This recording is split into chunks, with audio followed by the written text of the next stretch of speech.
you stumble in the dark. You kept pushing on, but then you went too far. When your ship has sailed and all your dreams are lost, everything is wrong, you feel like it's your fault. Just remember, I will be there for you, baby. Remember, there's nothing out there to get you, don't forget it. When life throws lemons, just call me. Just call me. Just call me.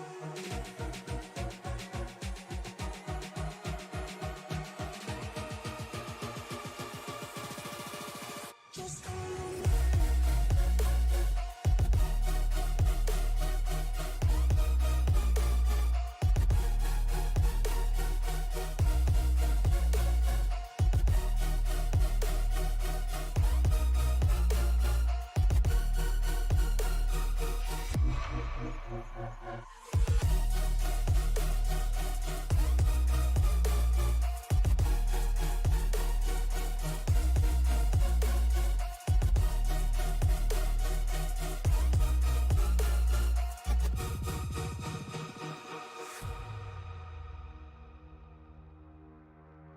You're stronger now than you ever been. You gotta leave now, it's time to catch the wind. You will climb up high and look through the clouds. And when you're feeling low, I know you'll bounce back. Oh, and just remember, I will be there for you, baby. Remember, there's nothing out there to get you, don't forget it. When life throws lemons, just call me. Just call me. Just call me.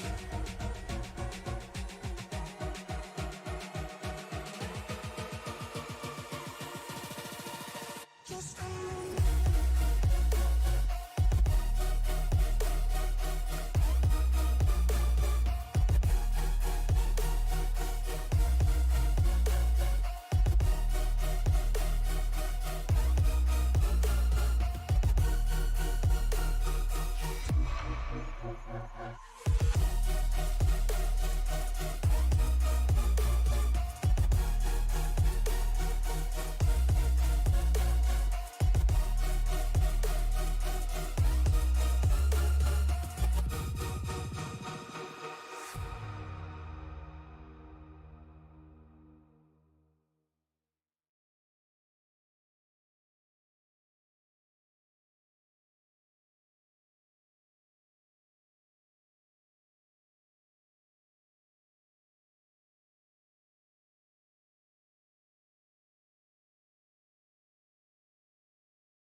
All right, looks like I'm coming across. Good evening, everybody. This is the Sim Racing Media Network. I apologize. It's been a couple weeks here. I haven't been with you guys since Willow Springs, and I'm a little rusty. So we're gonna get started here one way or another. Welcome to Sim Racing Media Network. This is Nashville Super Speedway. We are here for the HTL Cup Series in Lebanon, Tennessee. Myself, Angel Santiago, not racing tonight, but in the broadcast booth, joined with my broadcast partner here, Shane Lake. Shane, how are we doing tonight? Brother, it's 163 laps on a concrete mile and a third track. It's like an extended, faster version of Dover. I'm going to tell you right now, it's going to be one of those where you're going to see a lot of guys shifting into the corners. There's going to be a lot of speed carried, but there's also going to be a whole lot of strategy. And as we end up flipping the script and the daylight comes up, the track is only going to get warmer before this race is over. That's one of those things that I love about this track. I have to say, racing at Nashville Super Speedway, it's difficult. You mentioned where the concrete, how it can change. It's a true challenge for these drivers, and maybe a lot of drivers don't enjoy this concrete. Shane, why is that? What's the problem with concrete for some of these drivers that you get here on the just on the network?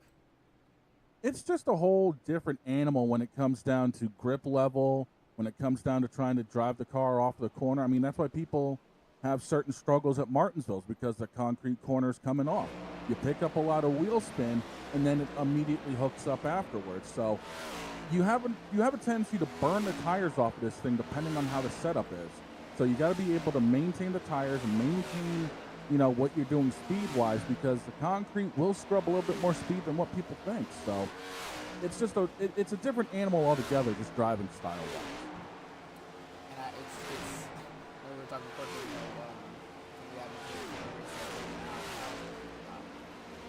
I'm a little bummed out. I'm not racing out one of these days. Even though I don't like these next things as much, but concrete tracks like Dover. Dover's my favorite track, but Nashville Super Speedway. You mentioned it. It's just like a longer, faster Dover.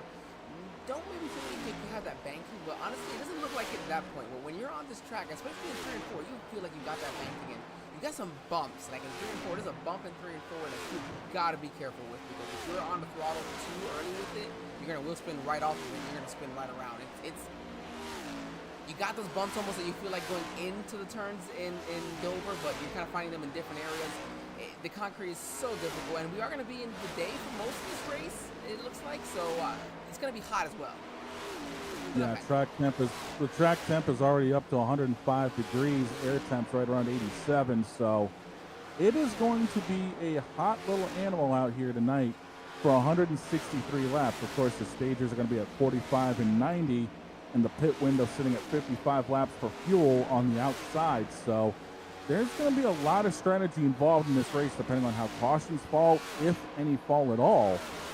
And right now, with the way things are shaping up, the car to beat is going to be that 97 of John Hagen. I mean, the fact that what this guy has done in this league is incredible.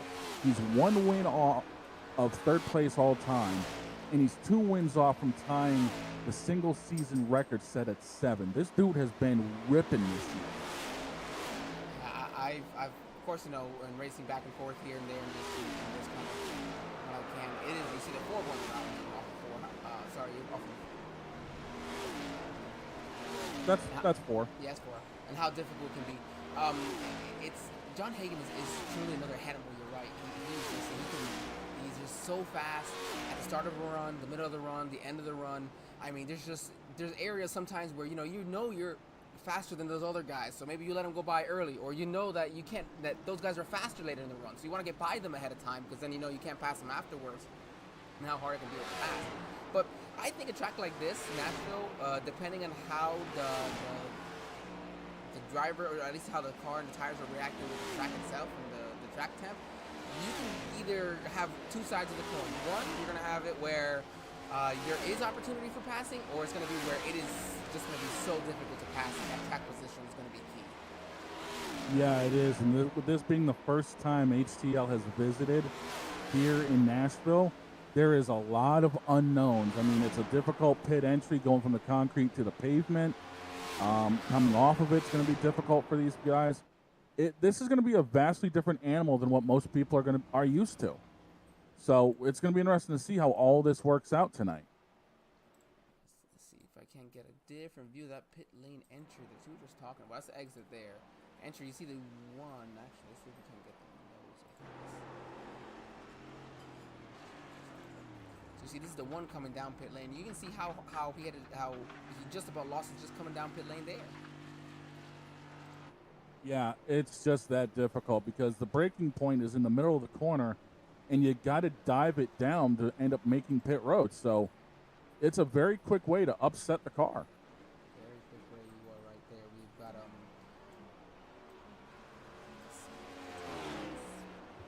just about a full field, but I'm not here tonight with us. I know we got a couple drivers who are not here. Some got some fill-ins. Richard Odie, he's out tonight. He's out. Well, I'm not gonna say where he's at. That's not. I guess that's not my business. If you want to jump in, and let us know in the chat. You let us know. It's a pretty awesome experience. Hopefully, he gets to enjoy. And then from here, let's see. We've got 163 laps of racing tonight. Yeah, and with this race being 5 to go to the chase, there are currently no one outside of the top 12 that has won, so the wild card spots are still open 13 through 16, and that's going to be a dogfight in the next 5 races. Let's go ahead and bring the man himself in here, right? As we get going, right? We get started. Is Hagen here? There he is. Let's bring him out here on track with us for just a moment, actually. See if we don't get an opportunity to speak with the man who's just been dominating this league here so far. Hold on, I pressed the wrong guy. Yeah. John Hagen, this is Angel and Shane in the SRM broadcast booth. You got us here, buddy. I do. What's going on? Well, John, I can tell you, as much as I love this track, I'm a whole lot happier being in the booth than I am out on track against you. I think a lot of these drivers are probably going to be feeling the same way here. What's your plan here to really keep everybody behind you? Nashville, the first time we've been here. What's the Hagen plan to make it another win tonight? I'm sorry if you could hear my my thing, but my plan is honestly to just wrap the bottom and keep the right front on it. So. I mean, not much more you can do here. Don't get lulled into using your right front through center and let people go if you need to. So I guess that's my plan. There we go. I think that's great.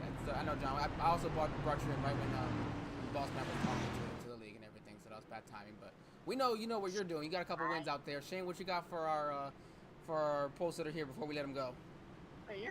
I got nothing really to say because that pretty much covered everything we were talking about. So keep that hammer down, man. Keep it up front, and maybe we'll see you in victory lane for the 6th time this season.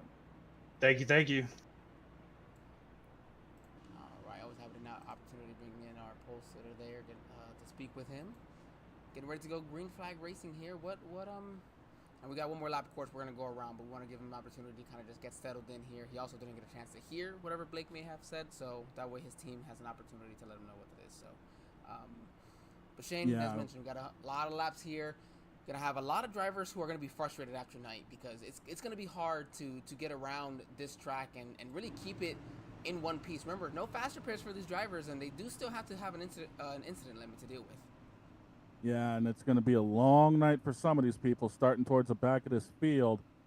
We got Hagen and Susie up in row 1, Peach and Dale Markowski in row 2, Jonathan Adams, Bobby Blowers in row 3, row 4, Jeremy Briault, Shad Swatsworth, Kyle Taub, and last week's winner Mark Kissenweather in row 5, row 6, Zachary Apperton and Alfred Denny, row 7, Josh Gaiman, Austin Mongold, row 8, Elias Flores and Lily Sharp, row 9, Bryce Bauer and Dustin Hall, row 10, David Schmiel Jr., who was denied his first win, and Eli Sosik, Bailey Thompson, Stephen Oberstadt, Dean Clevitt, Bren Roberts, Caitlin Height, Matt Vodoran, Matthew Boone, Kyler McCarthy, Hunter Whitlock, Josh Arnold, Gary Donaldson, Blake Henderson, Kevin Gibney Jr., Carmen Sienna, and Tyler Ratliff will round out your 35-car field as that iRacing.com pace car is going to be looking to make through that hard left-hand turn. We're just outside the Music City. I don't know about you, but hearing these cars full song is music to my ears. Get ready to start plucking that 6 string. Barney's waving the green flag. We are green from the concrete in Nashville.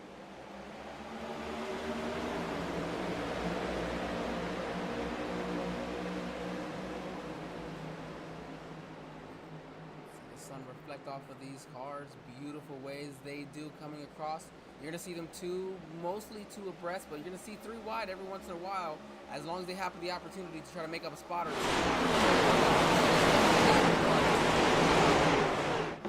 Yeah, you're going to see them 2 and 3 wide as the tires start single filing out.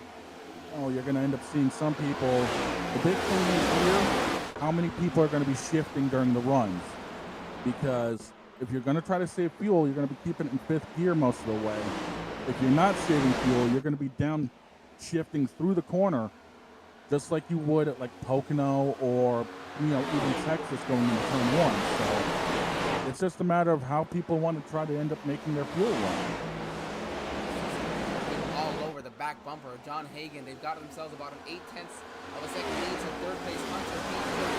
Susie, he is saying, hey, you know what? I am not going to make this win an easy one for you, because this one, he's got a little bit of a title to defend, as you mentioned at the beginning of the broadcast. The most wins in a season, 7 right now, and he gets to the inside of John Hagen as they are wrecking on the back. Oh, no, I think they were all right. I think they all saved it, but that was a gaggle of everybody. As up front, Susie's looking to try to make advantage of things, driving Hagen up the hill, coming up to the line.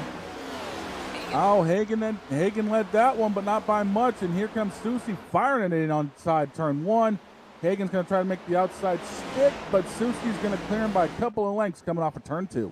I think right there you saw where the 81 almost drove it in a little harder than he even anticipated. Had to kind of slow down a little extra in the middle of the turn. I think Hagen, though, said, you know what, just go ahead and take it. I'll come back to you at the end of this one. We got a long run. It's about 50 more laps here they're going to get on a fuel run, more or less, 50, 55. So we should expect 3 to 4 pit stops, depending, of course, where things look from there. And I gotta say, it's a large fuel window where we're going to be just screaming by the end of it. Yeah, and the track temp has already dropped off 6 degrees because the entire track currently is shaded, which means once this track comes into nighttime, and it's looking more and more like it's going to be a nighttime finish, things could change yet again from where people are handling their cars now. So I don't think we're going to be done with pit stop talk. I don't think we're going to be done with people trying to adjust their lines. And I guarantee you, by the end of this race, we're going to be seeing a lot of faster laps than what we're seeing right now.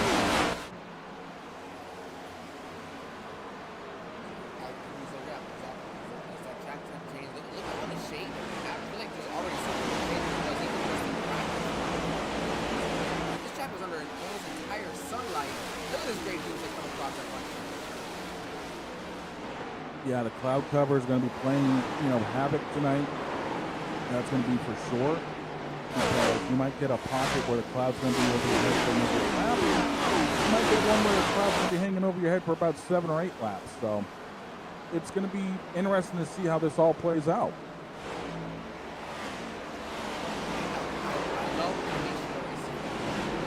Oh, we got one around. That's going to be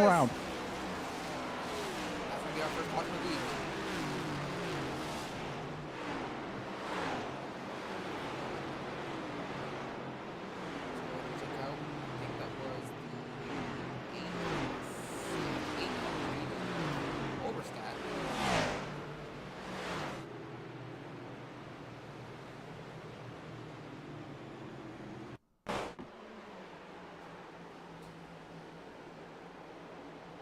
Okay, hold on. They're already backed up from right in front of him. That's not surprising in the slightest. Let's try this one more time. Alrighty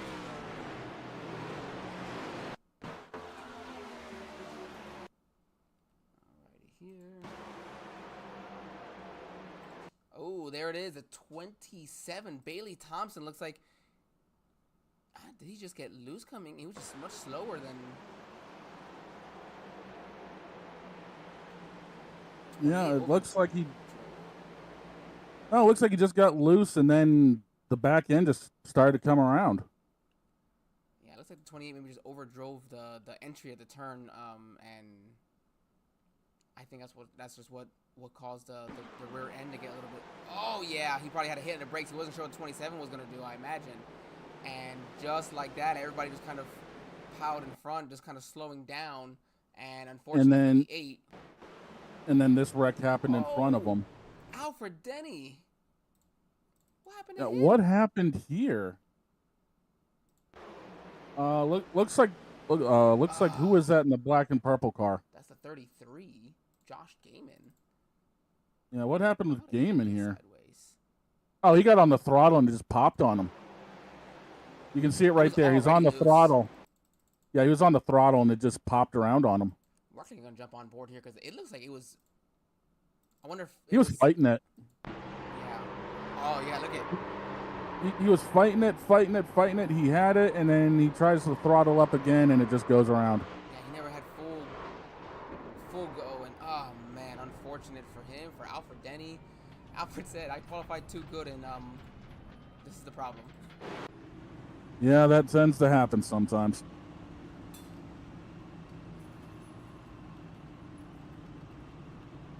Wow, alrighty. Well, we got our first caution for incident here of the evening, so we'll go ahead and take our first break, first commercial break then of the evening while everyone gets settled in. We'll be right back. It should be quick though with this one.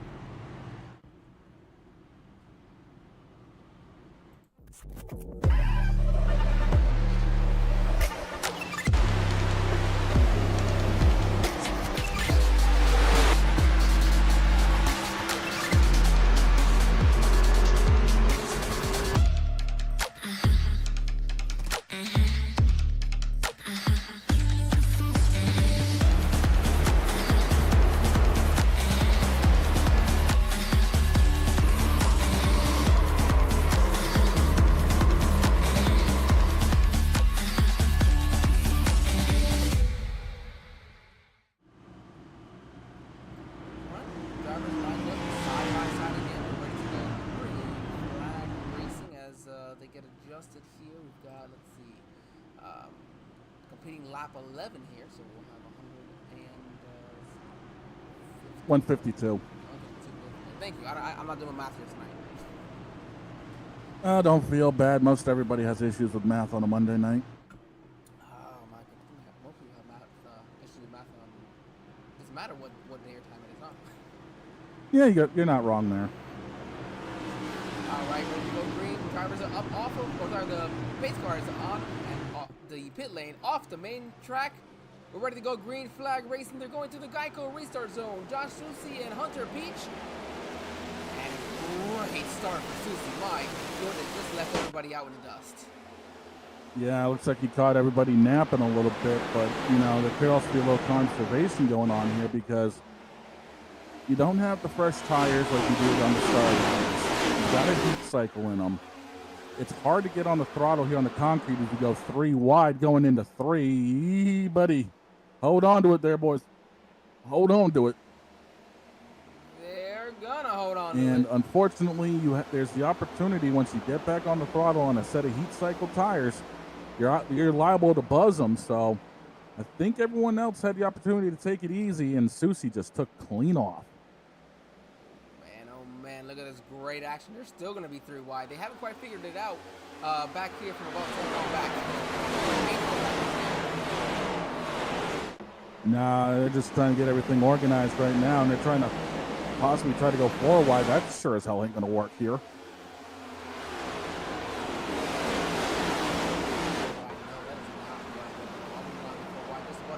Especially not here at Nashville when there's just only 1 or 2 lanes. You got 1 car up the track, and we are right back. Yeah, you had a couple of them up in the fence on that one. But they made it out through. I think we're still like racing.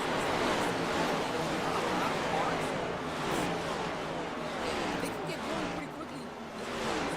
That's a 78 Tyler McCarthy filling in for that 78 of Richard Odie. Yeah, it looks like the 60s also suffered some damage. Let's see what happened here.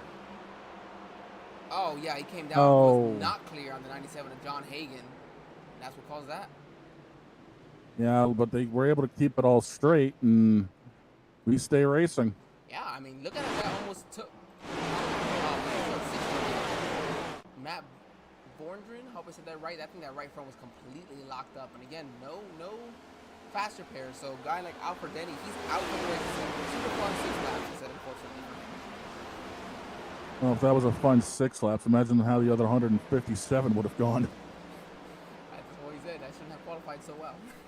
And John Hagan, now we didn't mention it because we were trying to figure out all the different situations that happened on that caution, is that he actually pit on that pit stop, on that caution, and he's made his way back up to 12. Now again, that almost cost him the race though, because he was almost the main part of that incident.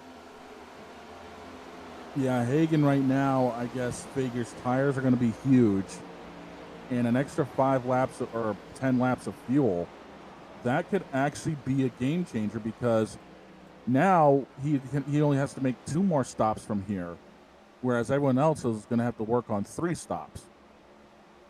Yeah, exactly. Depending. Well, you know, if you can do 50 to 55, These first two cautions, oh well, yeah, I guess you should have just came in and topped it off really, because yeah, you can definitely take from there. But maybe a couple cautions, you know, timed right, you can see where it can work out for you. But I mean, Nashville is one of those tracks that I didn't mention at the start, but it happens. It can happen often. You get 10 laps of green flag racing, and these cars will get spread out, especially with the situation that just happened there.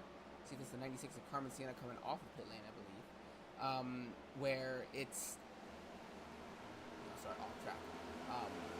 Yeah, where you get to spread out like this, and it can be scarce to find a caution when you need it. Yeah, I think Carmen was involved in that near caution with the 78 and the 60. I think the front end got bowed up on that 96, so probably getting some damage repaired while they could.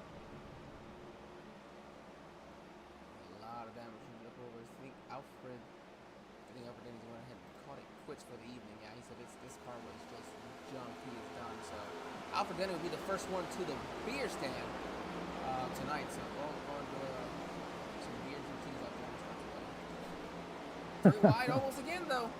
The 3, the 1, and is that the 31? Oh, it's the 37. Close enough. Those numbers almost matched. 31's right in front though. Yeah, they're really still getting about as racy as possible. And here comes that 97 just clawing his way back up through the field. Where do the tires though? Where does it equal out though? Probably within the next 5 to 10 laps, the tire's going to equal out on that 97, and he'll end up starting to slide back. But the problem is everyone else is going to slide back further, so there's going to be an advantage. And I know how Hagan has driven this year, covering most of the wins he's had. He knows how to conserve a little bit of tire for late in a run, so something tells me that 97 doesn't have everything showing even still while carving his way back up through this field. And I think that's another big thing. You know, a lot of times you get stuck in this field, or you're running up front so much. You know, like William Byron at Darlington, where the moment you get stuck in traffic, you don't know how your car can react. And I know we're on fixed setup, so something like, oh well, you're not making any changes or anything like that, but you still have to adjust your driving style, and that's so big, such a big difference when you're in clean air or dirty air. And so for Hagan, it's a great learning experience as well for him in case he gets maybe stuck back in 5th or 6th at one point during a late race restart. Yeah, and that's the nature of these next-gen cars, is that these big old 1.5-mile tracks, give or take, dirty air becomes a real big thing to play with. So figuring out what the car is going to do now on slightly older tires and trapped in traffic, it'll give him a chance to figure out how to make the moves he needs to make for later on.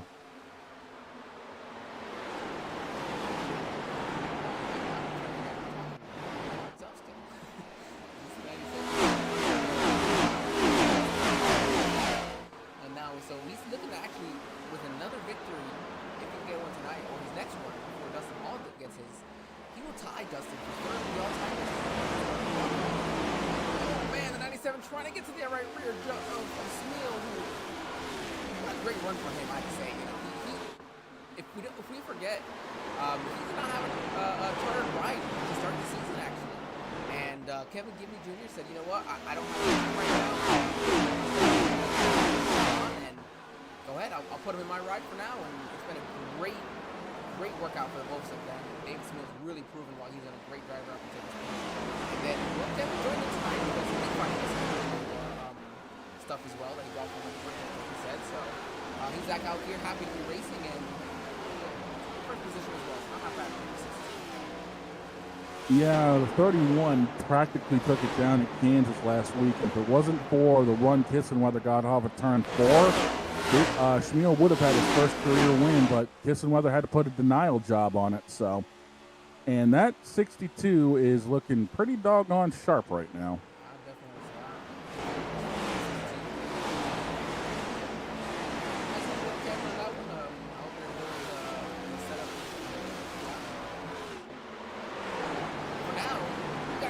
Battle for the road though. Jeremy the 74. Hunter Peach 1, 2, 3. Although right now it's just 1-2 between Susie and Jeremy for this lead. Yeah, Jeremy right now is trying to throw down and get alongside. Just cannot get that inside line rolling because once these tires start wearing out, that outside's a little bit more prevalent. But he's going to have to lob it in there if he's going to try to get alongside that 81 or try to steal the outside line away. And right now, it just doesn't seem like he's able to do it. This run goes as tires start to wear, track takes more. He's trying different lanes here. You know, you even see that one a little bit further up. That outside lane in 3 and 4, once those tires come in and it's, oh man, the 6, I don't know, with a 37 smacked the wall hard off before. That was Bryce Bowler. Where you're going to find, you already see them 2, almost 3 lanes up. And as the tires really, really get hot and they start getting so hard, that right front, you have really wore it out. You're going to see them running all the way up top, using that 4th lane up there. Anything they can use to try to get some grip and even some clean air in the front nose of their cars. Yeah, that's just the nature of the beast with this next-gen car. Is just you got to keep the front end clean, and in doing so, you got to find lines that'll work with your tires. I think we're going to go ahead and take a quick moment here to go side by side, take an opportunity to thank our partners with SRM. Of course, we want to thank our partners at HTL for what they've done for us and for HTL, especially Conti Performance and, well, the setup that they've got here tonight. Because, again, the drivers have, the ones, of course, finishing good, they rave about it, but the setup I enjoyed last week, I had to say, even if I didn't have a great race, it was a good setup for that track. We'll be right back, everybody. Take just a brief moment, and we'll enjoy this, staying side by side.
Side, we did get that opportunity to see Don Hagan move himself back into the 2nd position here at Nashville Speedway. It's only taken 20 laps. 11 going to 12, so yeah, so about 20-some laps to get that back and drive through the field. So we'll have to see at that point where he's going to fall into this. Let's see, he was.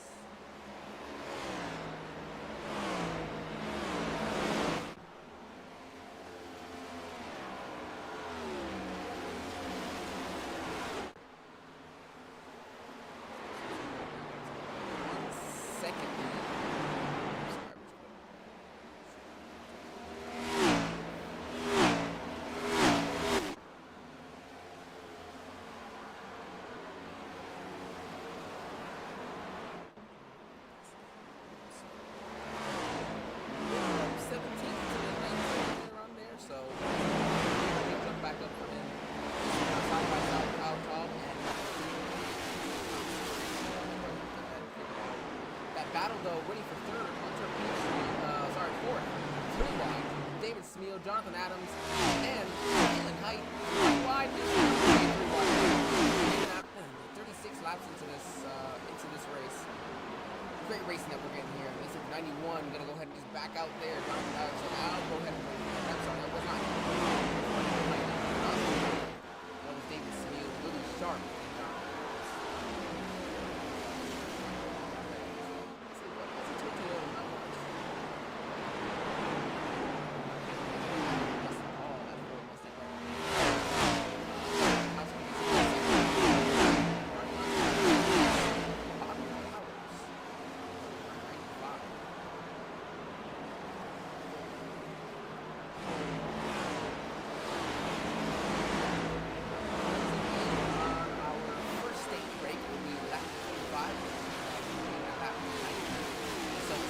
Bobby Lodge right now, he's fighting hard to try to do is stay in this position to the point that he's looking for. Yeah, stage points right now are going to be crucial because as tight as the window is for the wild card, you need every point you can get right about now.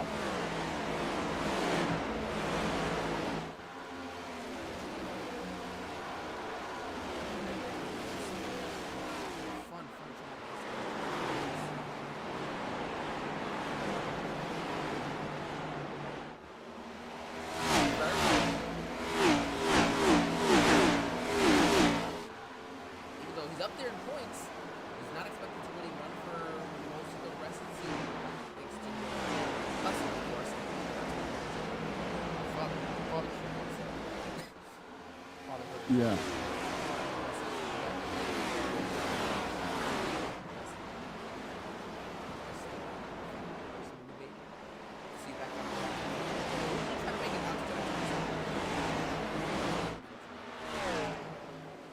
As we're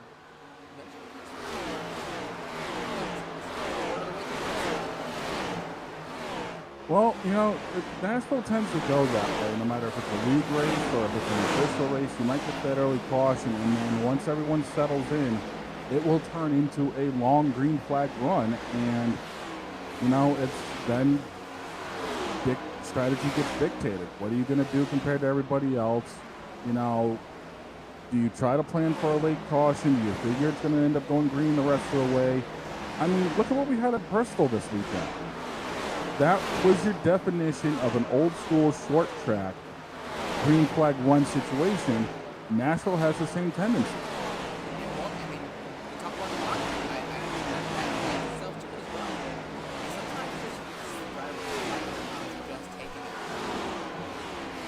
Well, yeah, and again, you know, that's just the nature of what this track does. Concrete holds temperature differently than asphalt does. So you have to be able to adapt to it.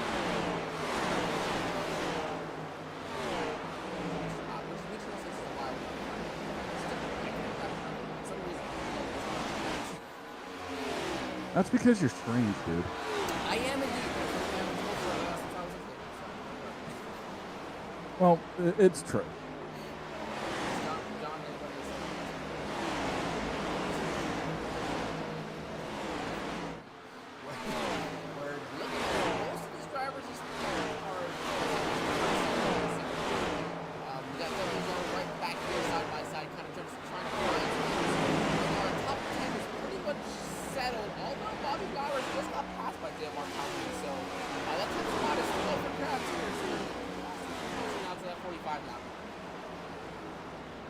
Yeah, it doesn't surprise me to see guys like Dale, you know, slowly work their way up to the front. He's another one that knows how to save a little bit of tire for late run. But again, it looks like the top 6 or 7 have kind of straightened themselves out single file.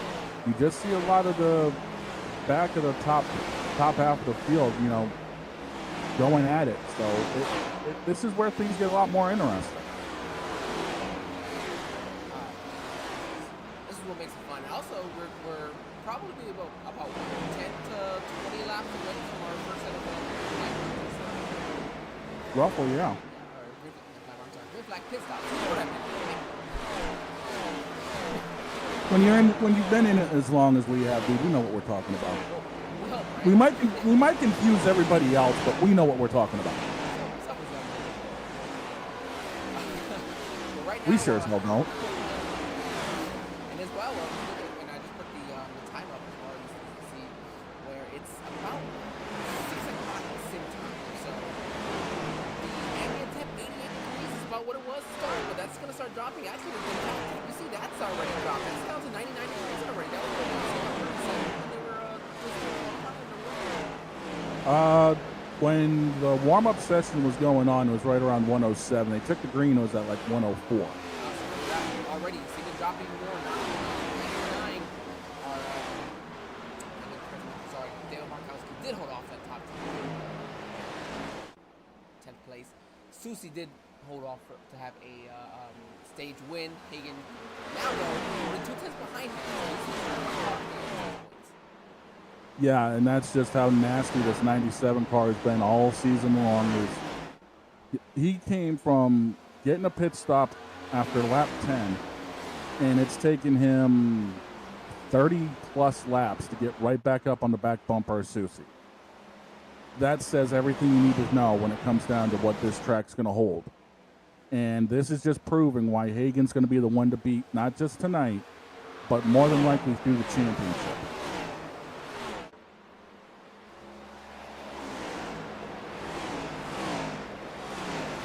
Oh boy, the 81 got loose off of that turn, and it looks like, or he's just going to let Hagan by.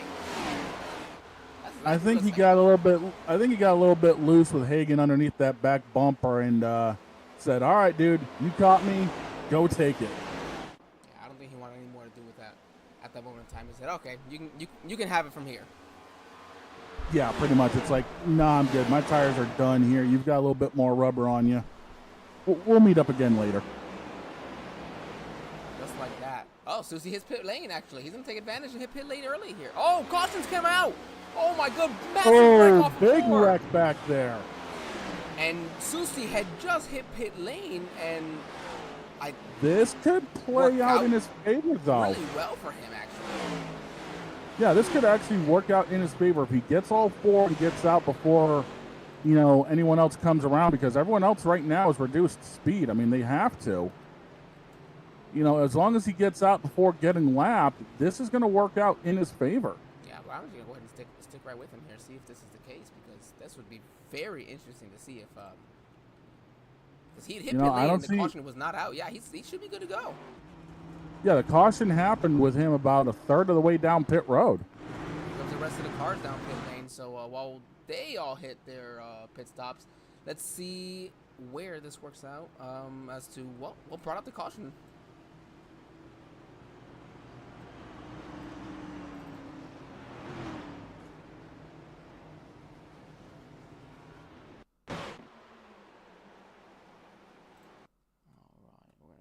Yeah, it was about 3 or 4 cars back. Yeah, I keep an eye on those 2 cars up in front here, especially that teal car. I think I saw some teal involved in that. Eli Sassa to the right on this one here. No, this was too far back. This is just... Yeah, no, it would have been the other teal car. I apologize. Yeah, it had to be one of the others here. Question is, who?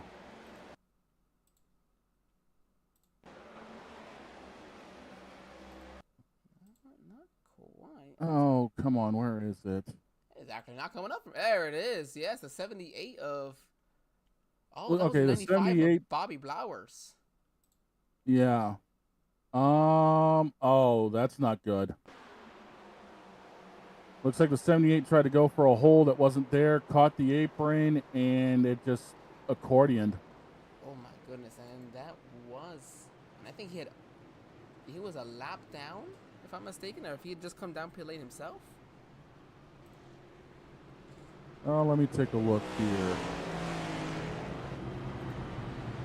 Okay, yeah, so that was quite the interesting situation there to bring out our second caution here of the evening, and putting all these drivers right into a very particular, interesting fuel window as well. Yeah, it's definitely going to be an interesting window for sure, because now, when do you end up making your second stop? Because if you can go 55 laps on an outstretch, and you just pitted on lap 50, give or take, you've got to figure out a way to stretch it just a little bit more.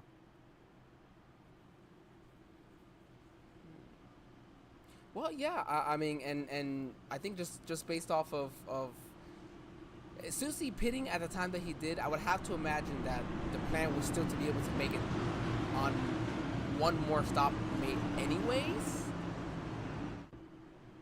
Well, it would have to be Well, what? Yeah, because I don't think anyone can go 63. You would have to save a hell of a lot of fuel to go 63. I guess they'll figure that out here in a moment. We're getting ready to go green flag racing again to the Geico restart zone. Josh Susie with a great advantage, pitting at literally the perfect time. Hagan with a little bit of wheel spin on the outside, and he's going to be the lead for Susie there in the side side by side, of course, through the entire pack from here. Yeah, it looks like the top 3 or 4 are going to try to get themselves figured out here as we had Peach on the outside of the 91 for P3, as everyone seems to be trying to double and triple up here. I noticed we had a little bit of wheel spin towards the middle back of that pack. It looks like everything kind of sorted itself out, so we stay lean and green for this restart.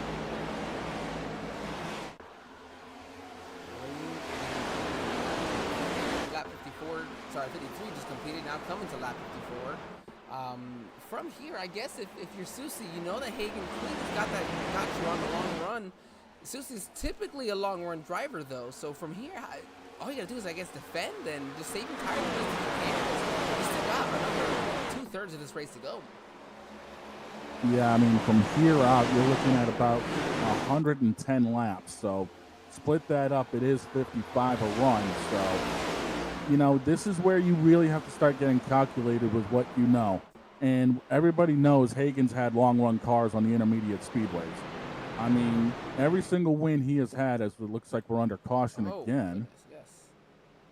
Just stepped away from that too. Okay, let's check it out. Looks like someone's up against the wall back there.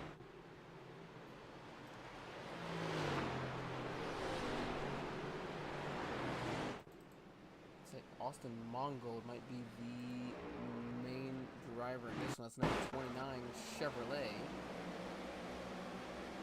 They're 3 wide. We're all 3 wide, 4 wide, and he gets turned. Yeah. Now is he coming down in this situation, or we got another driver coming up here? I think he's coming down because if you look at that car on the inside, he's just holding his line, and he's 29 just comes down. I don't think he knew there were 3 wide maybe at that moment of time. Or he thought he was clear and he's going to try to slide into the hole. Oh man, unfortunately, that's gonna hurt him. Of course, a lot of drivers, and again, no fast repairs. So this is a track where you got a high enough rate of speed.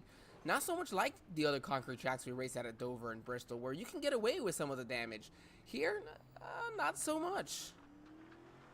Yeah, aero plays a lot bigger role here than it does at Dover or Bristol. So that front end being banged up on that 29 car is going to hurt big time.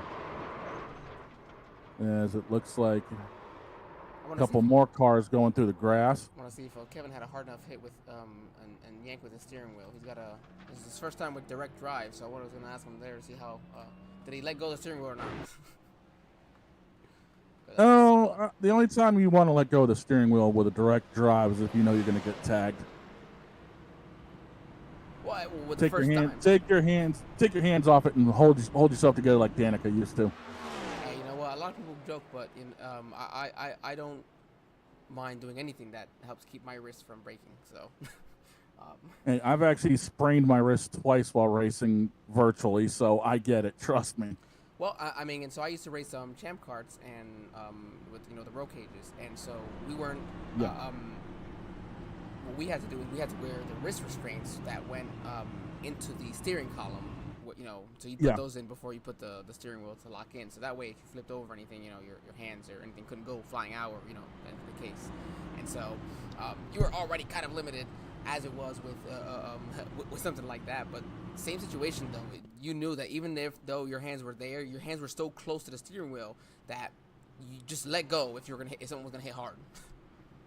Yeah, and my story. This happened literally twice within 3 years. When I first started racing, I had the force feedback turned up on the wheel too far, and I was driving what we know as the 87s, but it was a different mod for NASCAR sim racing, and I got turned at Michigan doing about 200 miles an hour, and I thought I had it saved full on opposite lock, and then just out of nowhere someone just plowed me right square in the left front, shooting my car the other way, and it literally snapped the wheel back in my hand going the other way. Oh. And I felt and heard the loud crunch.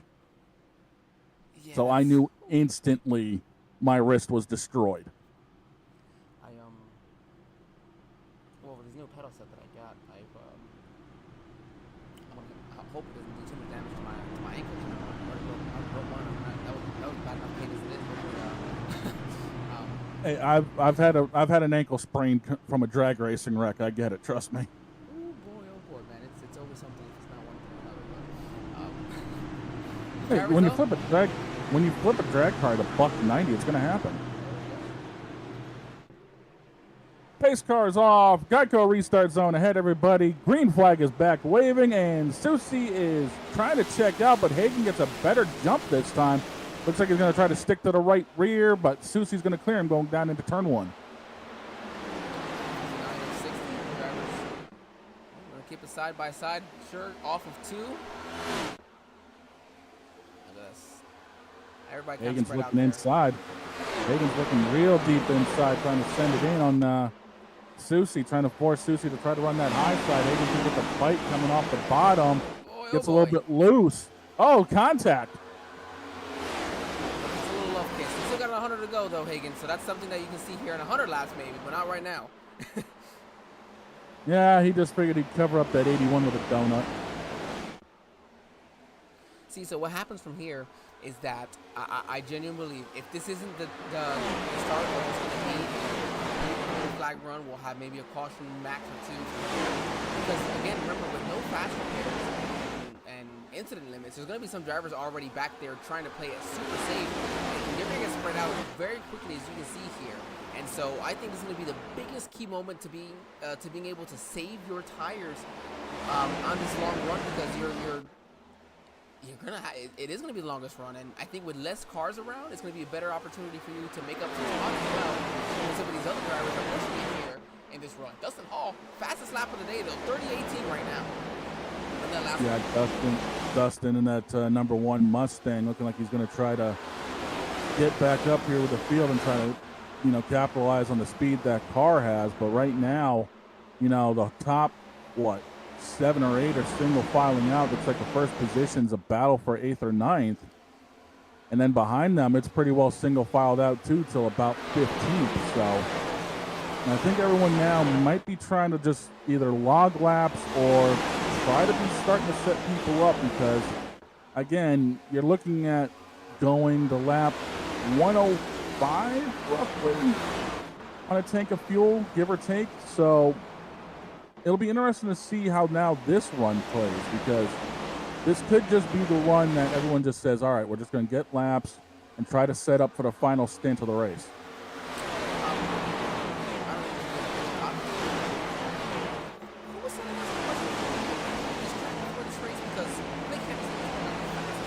Anybody today, a 30.1.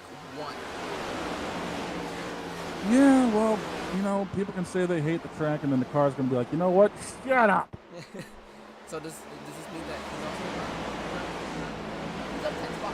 Up to the 10th spot, up 22 right now for Blake Henderson. So the biggest mover right now in this race. And we'll see. Right now, he may be considering Nashville back out on this schedule again if he's working on the race right now. Not half bad for what's been a start to this as well. Yeah, Blake definitely needs the points, sitting 13th right now in the standings. He needs all the help he can get trying to get his way into this championship run, because, again, with this being the mark with 5 to go before they start running for the playoffs, the wild card positions are going to be vital. And if it keeps up where it's going to be nobody outside the top 12 winning races, 13 through 16 needs all the points they can get to try to, make a difference going into this championship. To put this in perspective, for Blake, he's not necessarily run bad. He's not had the finishes that necessarily maybe go with it, but overall, he's been running pretty half decent. They're 3 wide right there, right in front of him almost. Yeah, Blake right now is like, boys, you better not. He's not run bad. He's overall run pretty good. But the main thing is that he's only had 2 top 10s this year in 12 starts. That is very uncharacteristic, like for Blake. Yeah, he's just had bad luck this season, and we've documented it a few different times. Willow Springs being one of them. Some of the other intermediate tracks that have been bad for him, just on the luck scale. But right now, it seems like the luck may be turning around for him. This is definitely an opportunity to make it happen right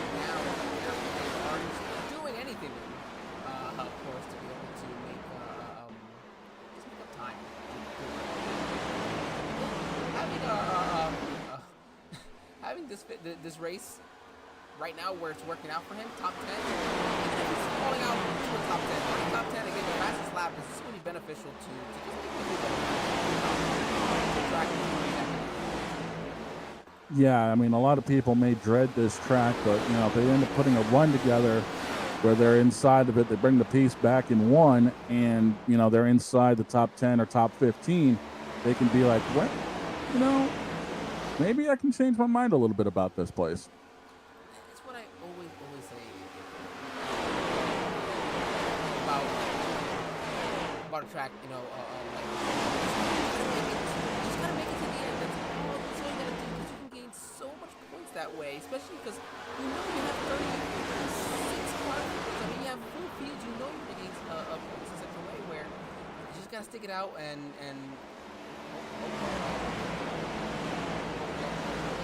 a driver like Alfredini, I mean, like he said, he completed 7 laps to nothing of his own doing. Yeah, and unfortunately, 2 other people have joined him on the hauler, that being Matt Bourdain in the 60 and Carmen Sienna in the 96 have both parked it for the night. Tyler Ratliff is 13 laps down, while Kevin Gibney, who joins us back, is 2 down. Kyler McCarthy's 2 down, and Steven Oberstadt's 1 down. Everybody else, the other 28 cars, are within 12 seconds of each other.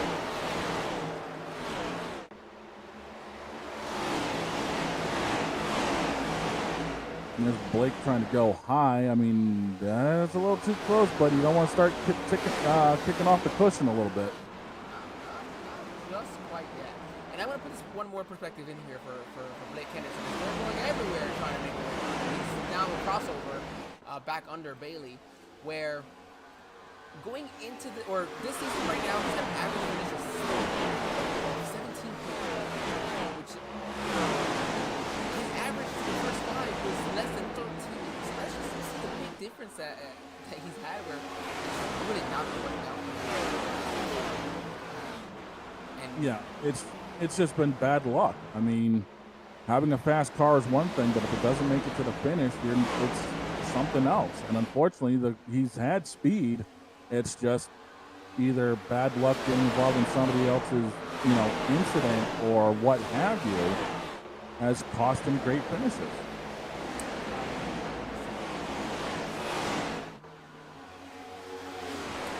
Okay, so and actually his 2 top 10s this year were actually top 5 finishes to make that even more. He's still trying to fight with Lily for 8th position.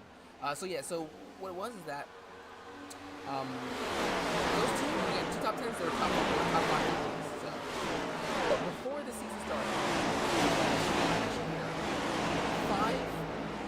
4 of the final 5 races were top 10 finishes. So he had finished this season, almost great momentum. He was hoping, you know, just to kind of carry into this season. It hasn't quite worked out that way. Yeah, and I think it's also just the nature of the tracks on the schedule. I mean, it also doesn't help that you run into a buzzsaw like that doggone 97's been all year.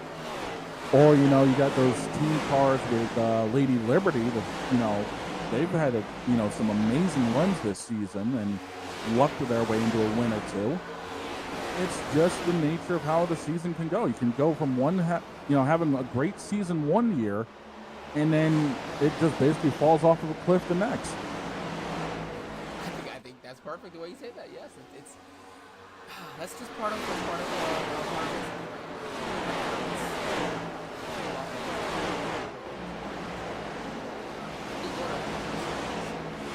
trying to find something to make work this season. The battle right now is third between Jonathan Adams and Mark Kissenweather. John Hagan did assume that lead again. So we apologize, everybody. Just a lap to go there at 75. John Hagan take the lead from Susie. Yeah, and Kissenweather's trying to make that inside line work on the 91. He has to fall back. Kissenweather coming off of a very, very emotional win last week at Kansas. Coming off of turn 4, beating Daniel Schmiel by 8 1/1000ths of a second at Kansas. How crazy is that for a 1.5 mile track to come down to 8 thousandths of a second. That's what I love. That's just what I love about this. I mean, and yeah, one of the closer finishes, and just a really since we watched it.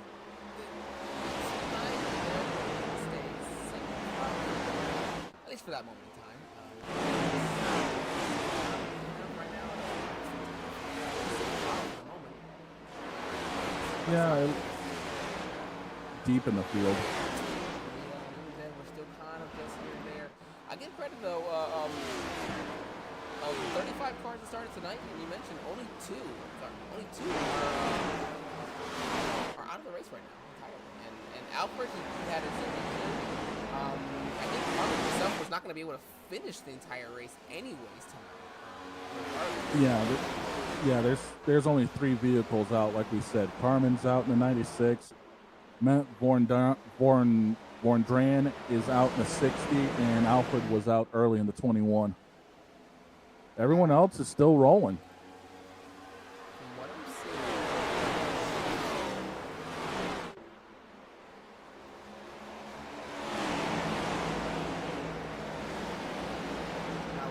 now now it's showing him as off. So Kyle has decided to take it to the garage as well. Just a couple laps ago. Yeah, something must have gone wrong with that car.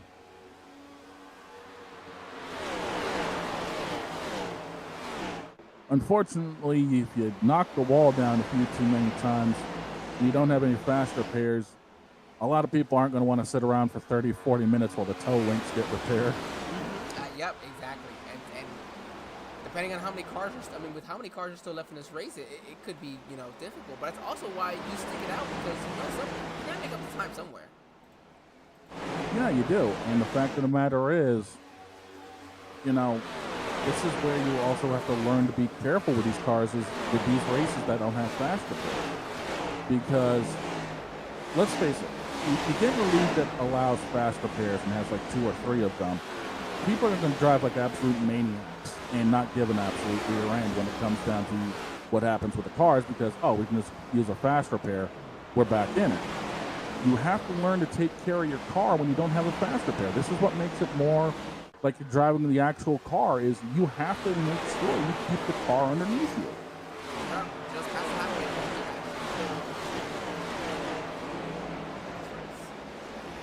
Still a long way to go for a lot of these drivers. Yeah, and again, we're going to be coming up on pit stops probably within the next 20 laps, give or take.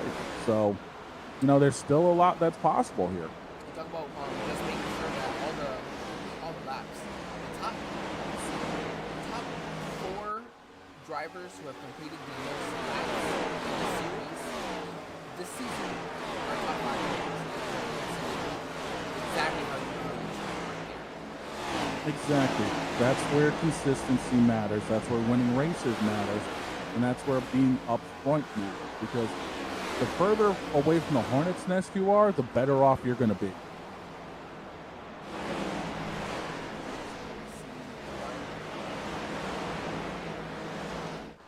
Susie go. He's further down there in lap completed. He's actually got 200 laps completed than Marcus.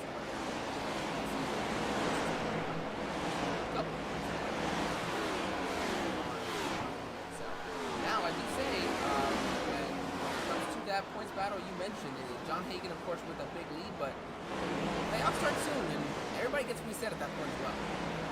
Yeah, and that's, the biggest thing is right now, again, nobody outside the top 12 has won a race. So 13 through 16 being the wild cards are vitally important to capitalize on every point possible you can get, whether it's through the stage or finishing higher up. And you have to be able, and this is where the point comes in again, you've got to be able to keep the car underneath you. And this is now why you have to do it, is if you want to try to get into the championship as we go 3 wide here. Holy cow, boys.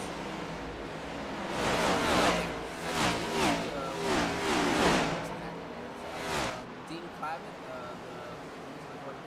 Matthew Boone was right in front. Josh Arnold, and then Eli Sasek.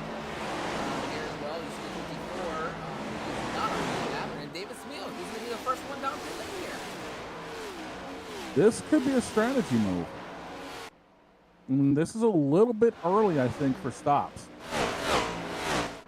So unless he plans on coming in, what would 50 laps from now be? 127, 128? Oh, that's going to be dicey. Did I get something incorrect here? He's pulled off. He's done. Let me take a look here. No, you're not. You're not looking at things, dude. He pulled it. He parked it in the garage. Did I miss something?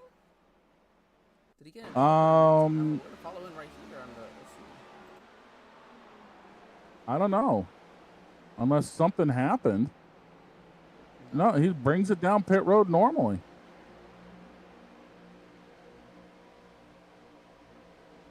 And he just parks. Yeah. He just parks on pit road and hightails it. Josh Williams moment. He didn't park in the middle of the track. At least he came down pit lane before he stopped. No, he still gave everybody the deuces in the tower though. Yeah, no, but they did that for sure. So that'll be an opportunity. Let's see. Tyler Ratliff out there in number 54. He's gonna gain. He's gonna stay out there for just 10 more laps, and he'll pass David Smeal. So that'll be an additional spot for him. I guess for David, that's the only spot he's gonna lose. Kyle and Carmen are out. Matt Born-Brand, he's on pit lane still, 80 laps behind, however. So yeah, he's just, I think, leaving it there for this point. He's not gonna have an opportunity. He can come back out and do 6 laps and pass Carmen Sienna. That would be the only spot he could probably make up for him.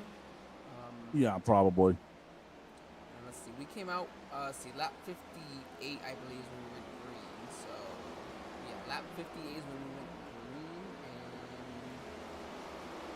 let's see. Well, like I mentioned, we should be seeing some pit stops. Let's see. The next, what'd you say, 10-15? Yeah, 10-15 sounds about right. Yeah, roughly that, yeah. However, it is now a nearly 1 second lead from Hagan back to Susie.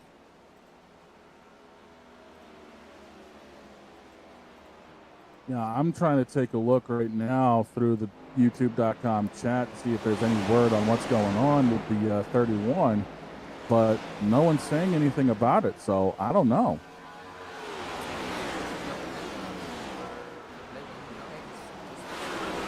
Now, granted, I didn't really realize, but Blake is actually falling back to the 17th spot, and now they're back to the next spot, so I wonder if he didn't use up his tires too much early in that run. We saw him putting down some fast laps. We're starting to hurt him here now. Yeah, I think so, because that car does not look like it can wrap the bottom at all. I mean, he looks like he's about 1.5 feet off of it, and it's just not happy right now. I mean, on board with him. And that car, as he shifts it, goes back down into 4th. Yeah, that car's not happy. Look how far off the bottom he is. That thing's not happy right now with him. He had to stop a lot to get to that point. Even then, that was a pretty good turn right there. We'll see how 3 and 4 look. You're gonna notice the bump here as well. Yeah, he's a little bit loose getting in, so he had to fight it to get to the bottom, but it immediately starts pushing center off. There we go. He followed. There it is. Monkey see, monkey do on that one, boys. Yeah, he was able to get off earlier though, and Boone got into it. But he's probably got somebody on his inside now. If I can pull off the camera. Yeah, I saw. Yeah, I saw that car underneath him. 33 gaming. Oh, look at this guy go cars. Oh no, they're raining. Oh, we got one. Looks like he's smoking a little bit. They're all right. They saved it. But that 28's probably got some damage to that left front. That was, and Blake's in the wall.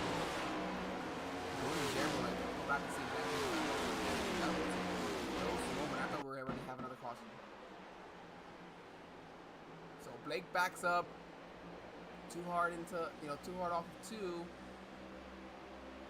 Oh, 54 and 28 to make contact. Yeah, and that 74 caught some air with the front end. 28, you saw him slam on the brakes and keep that thing straight. Yeah, I'd be a little concerned about that left front tire, though, because that thing took a lick.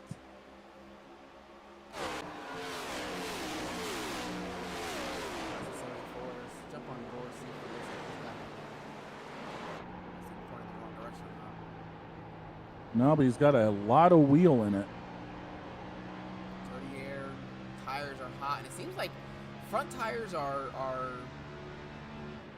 for some of these drivers, they're grabbing, but then the back end isn't. It's like it's tight on the front end, but it's loose at the back end for them. Tight on entry, loose on exit. It seems like. That's a hell of a condition to have. I wouldn't want to be a crew chief on this car. Well, that's what I'm saying. It almost seems that way for some of these drivers. Just look at he cannot turn that steering wheel at all. Yeah, until he completely gets clear off the throttle and waits for the front end to plant, and then when it does, he gets on the throttle. The back end wants to kick out. So the car has no idea 100% what it wants to do. But I'll tell you the big thing right now that these guys are also fighting, that glare in 3 and 4 is nasty this time of night here at Nashville. Now, take a look at the front windshield here with Hagen. You'll see exactly how bad that glare is right about now. Man. From center off, you've got a nasty glare until you come right off that corner. Here on Chad's Wadsworth. Oh, my goodness. Imagine being side by. Look at this gaggle of cars trying to be behind that when this is happening. Let's go jump back to the top of the board because suddenly we have another big pack of cars again. Well, that's the Constantina effect with these tires is, it's going to come back to if you used your stuff up, you're going to fall back into the hands of people who haven't. And then this is 7th on back from Chad Swatsworth. You got Caitlin Height behind him, Bailey Thompson, Lily Sharp, Bryce Boher. You got Josh Arnold, Brent Roberts. A lot of drivers all here within just a blanket of each other, essentially. And somebody was trying to come down pit lane. I know, another wrecking. They're still straight, though. Yeah, but that's going to damage a lot of car. What was happening? I don't know if the 19 was trying to hit pit lane and then probably overshot it and checked up too far. Off the turn. I think they're trying to come down pit road. God, that was a bad spot to be coming off coming down pit lane though. Yeah, I think they just overshot. Let's take a look. 19. A little bit loose. Okay, it's next lap of the 19. Oh, it's the next lap. Ooh. All right. We'll see if anything happened then in this process. 19's going to the inside, probably making the intentions known that I'm coming down pit road. It's definitely a little bit slower. Oh. Yeah, they're trying to come down pit road. And kapow. And then you go back there for the 2, Josh Arnold. Yeah, I think the 37 gave him enough room. Maybe he didn't realize he had the room, but the car calls it out, That's going to put a bad situation for some of those drivers as well. Yeah. By the way, can you tell I watched Formula 1 this weekend? I actually used Constantina properly. For this. Yeah, definitely, for sure. Even there, Greg on our chat's right, working the adjustment, get back on what he's doing. We definitely should be then, I guess, good to make it on one more stop, though, for some of these drivers. I don't know, though. 60 laps is going to be pretty close for some of them. Yeah, but the thing is, trying to save 5 laps here is almost impossible. I mean, they might be trying to bank on splitting this in half and come in about 30 laps because there's no way you're saving for 60.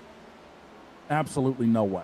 Well, I'm actually, if we were at 50 to 55, possibly, Shane, now that I'm thinking about it, where the drivers are all over a second and almost a second and a half off pace, they might end up saving the fuel without trying to. One of those situations where because you're so much slower, you're saving more fuel even than anticipated because, again, we went green on lap 58, and some of these drivers didn't pit until lap 50, so they're already at that 55 mark now, and it will be just about 58 laps at the end of this one. So I really think that these drivers are staying out. They should be able to make it on just this final stop.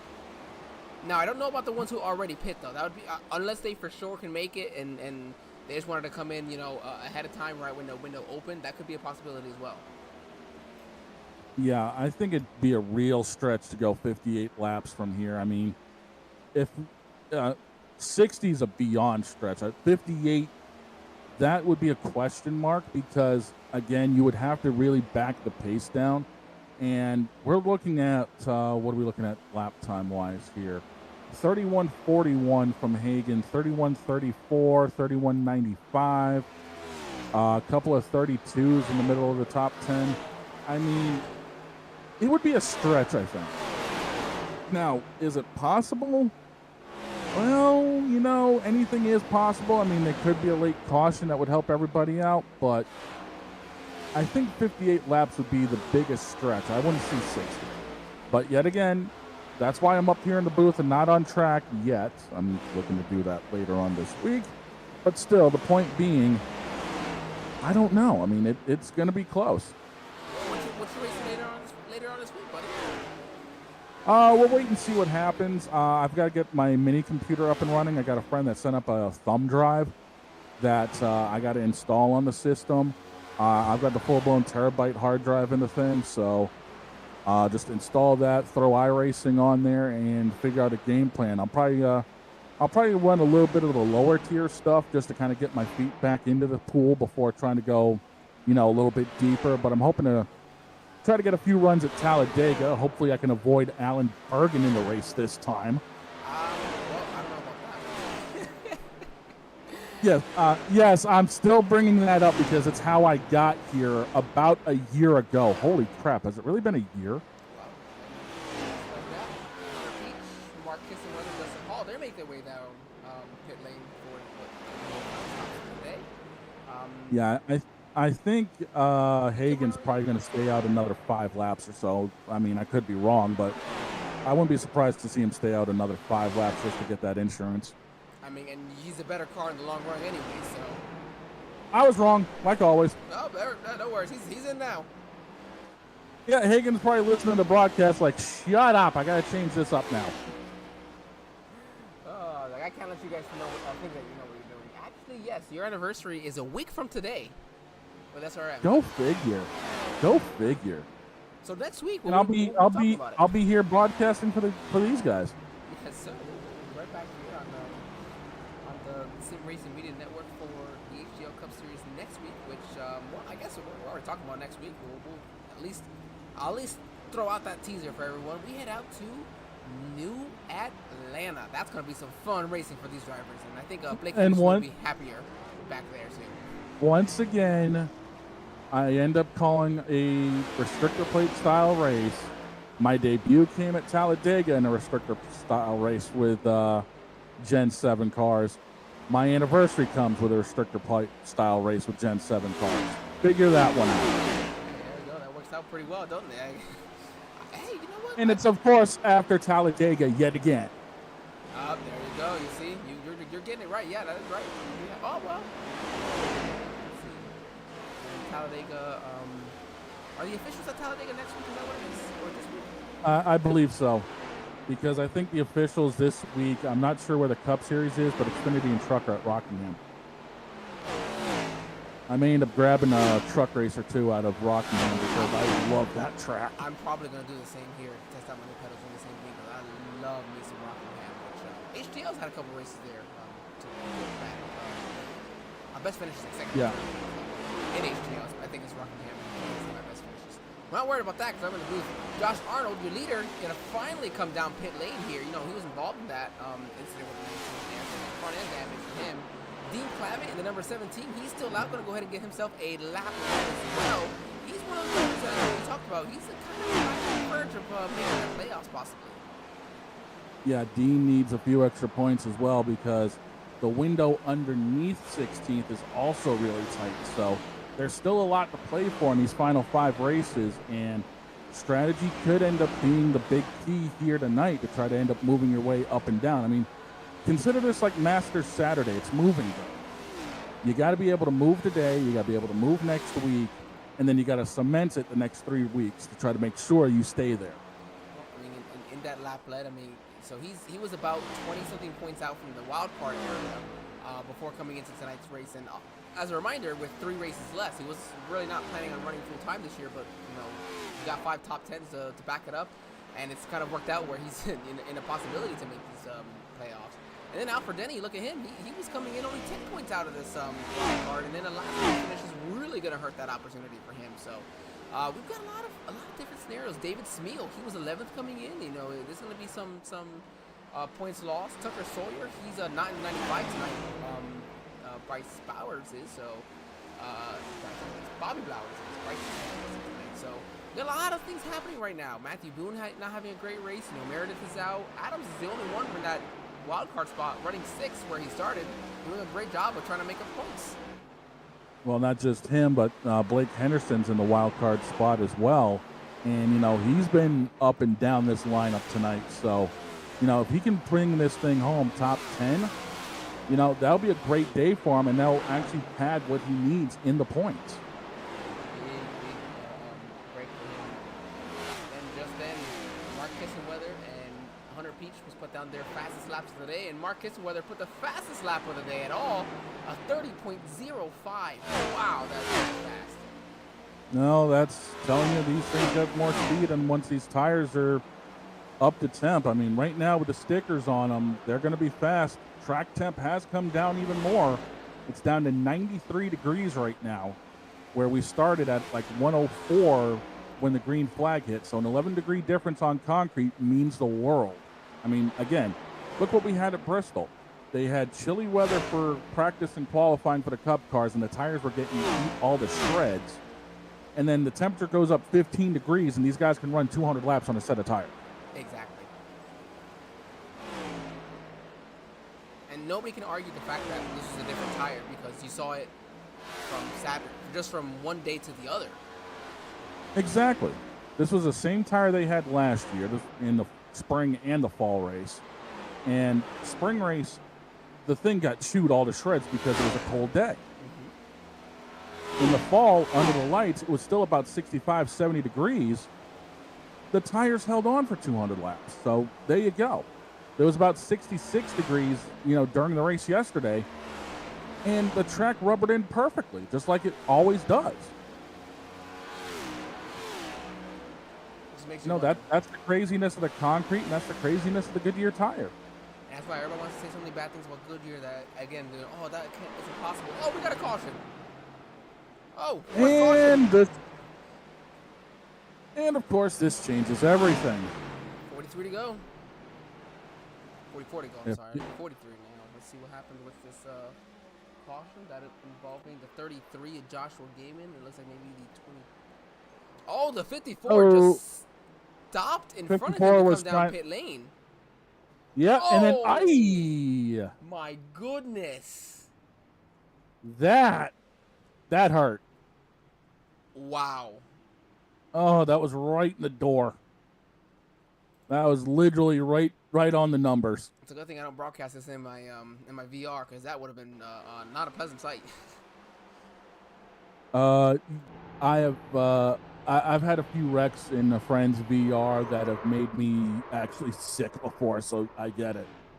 This right here, that hurt. And then getting plugged again right at the end. Oh. That's a case of ouch. Oh, my goodness. And then this hit right there at the end. That was just bad. And then this is Gary Donaldson. Oh, exactly. So look how fast this happens and how you can't see anything in front of you. For one, glare.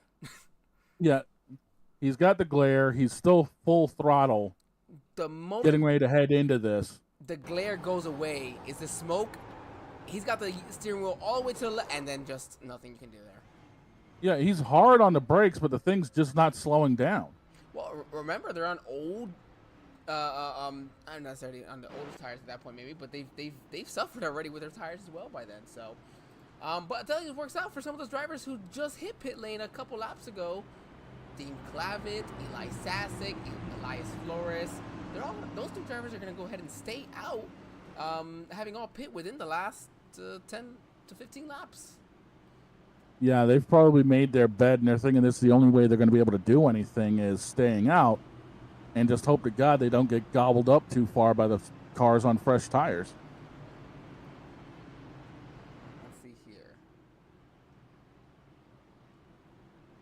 Oh, that hit just... Oh, Dean was running that hurt my... That one hurt my ribs.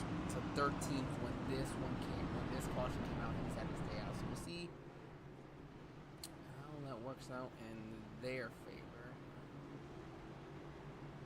favor. I've seen some hits in the door before that have bent some cars, but that one just, I took a hit similar to that. My champ car, my first ever wreck was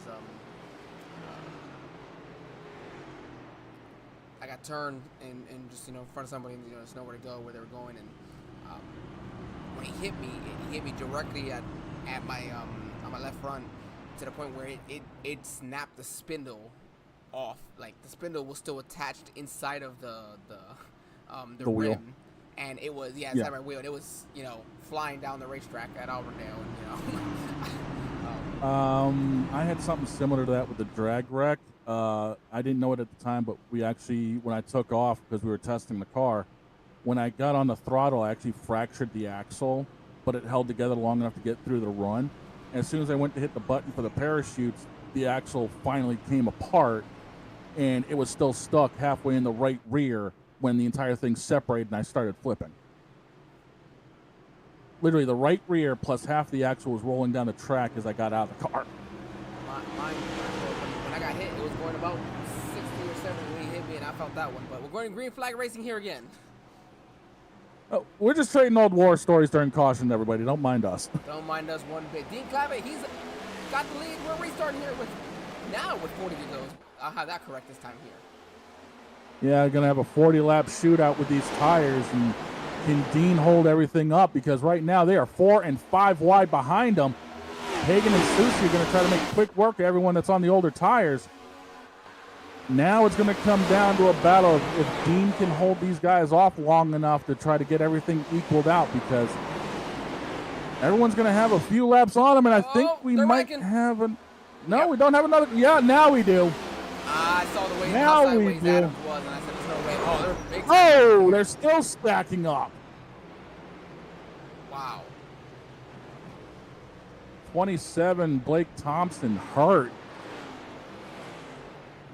Blake, I know you wanted to be on my top dog list, but dude, that's not how you do it.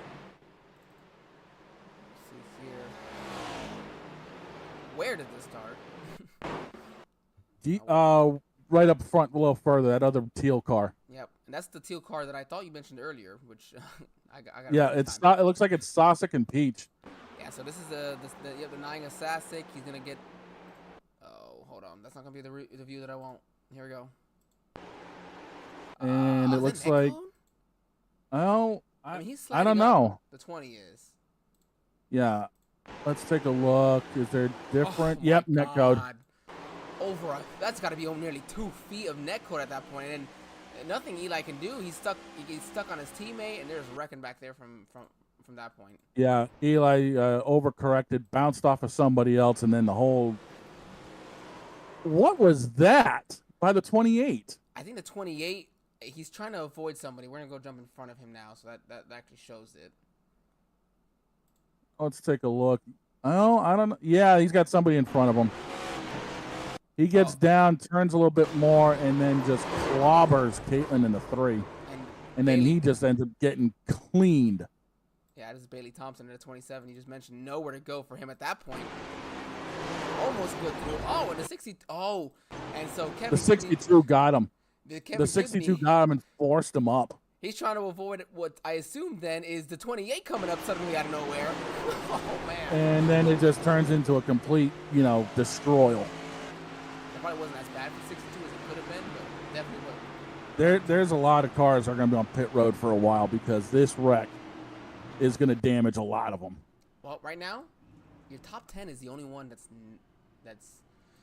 honestly, Dean, I know that you got the lead right now, but with it being only 10 cars out here, I would have come down, pit, got my 4 fresh fuel goods, and came back out and be in a bit of a better position there. But yeah, because it looks like the next 14 are sitting on pit road right now. 11th on back is on pit road. Like, dude. I'm with you on this one. If I was in that 17 car, I'm legitimately right with you. I would have seen how many cars came down pit road and been like, I could restart this with a fresh set of tires in 10th, and I could slice my way through everybody. Oh man, this is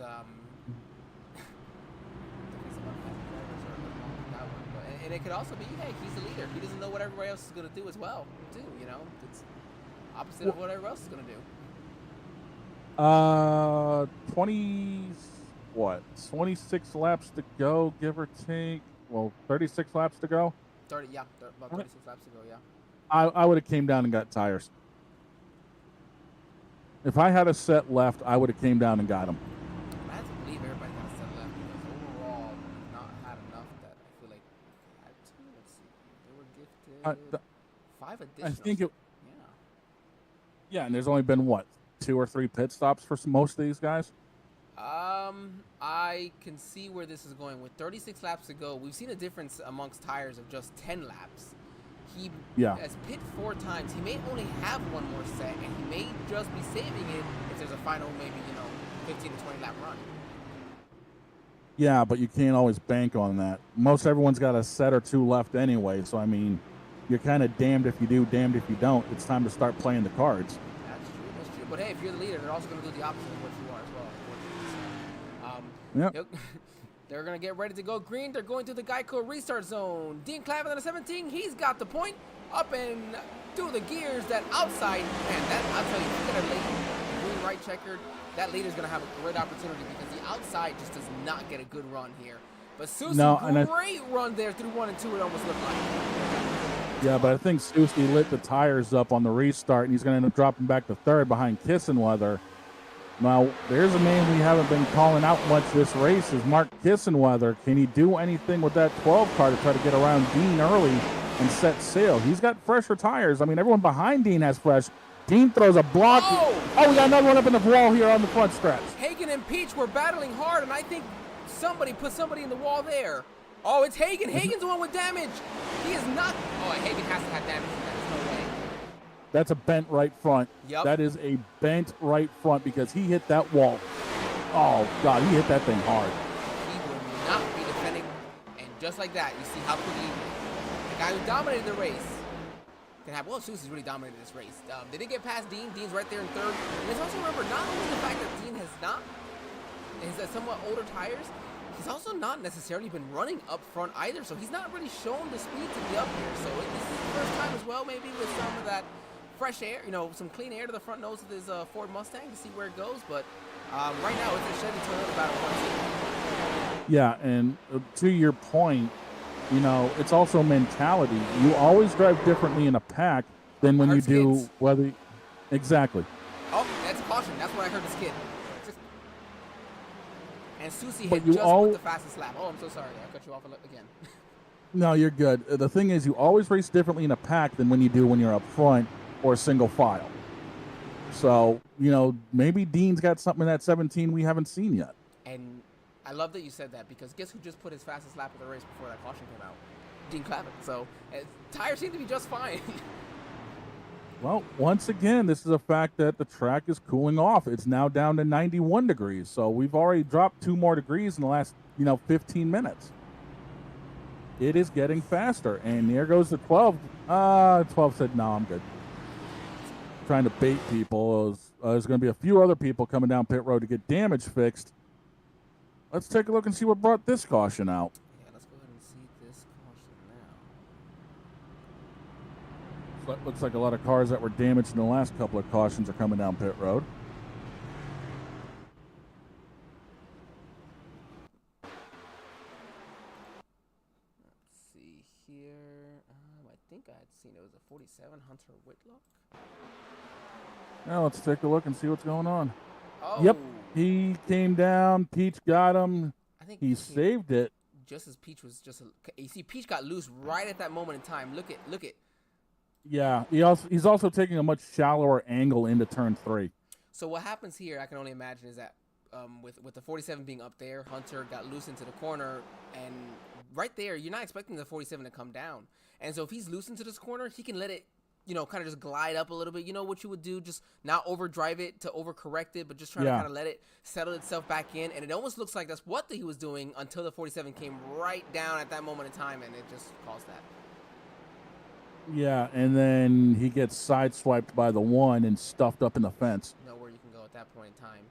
I want to go back up and see what happened with Peach and Hagen. Peach and Hagen, yeah, because I think what happened was one of them got loose, and it just stacked up, and the other one literally got slammed into the fence. I think from what I saw, because I caught a glimpse of that,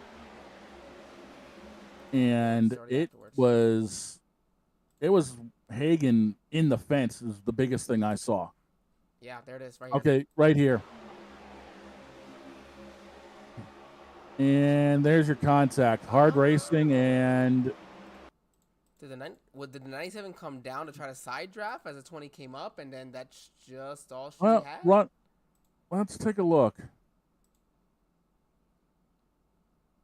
He's definitely coming down, but I think the 20's trying to also take a straighter line through the tri-oval. Yeah, and that's a huge hit. That's the 97 assuming the 20's gonna go lower, and it's like, who can you really be mad at? You know, you expect the 20 to be lower. It's not his prerogative. It's not his.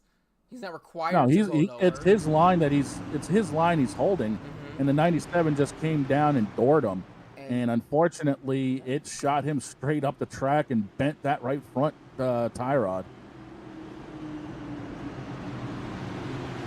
Man, Peach has been in a lot of stuff tonight. Kelly, I'm so sorry. I just saw your message here on our YouTube. I don't know which one you're talking about, so hopefully I got at least a decent one.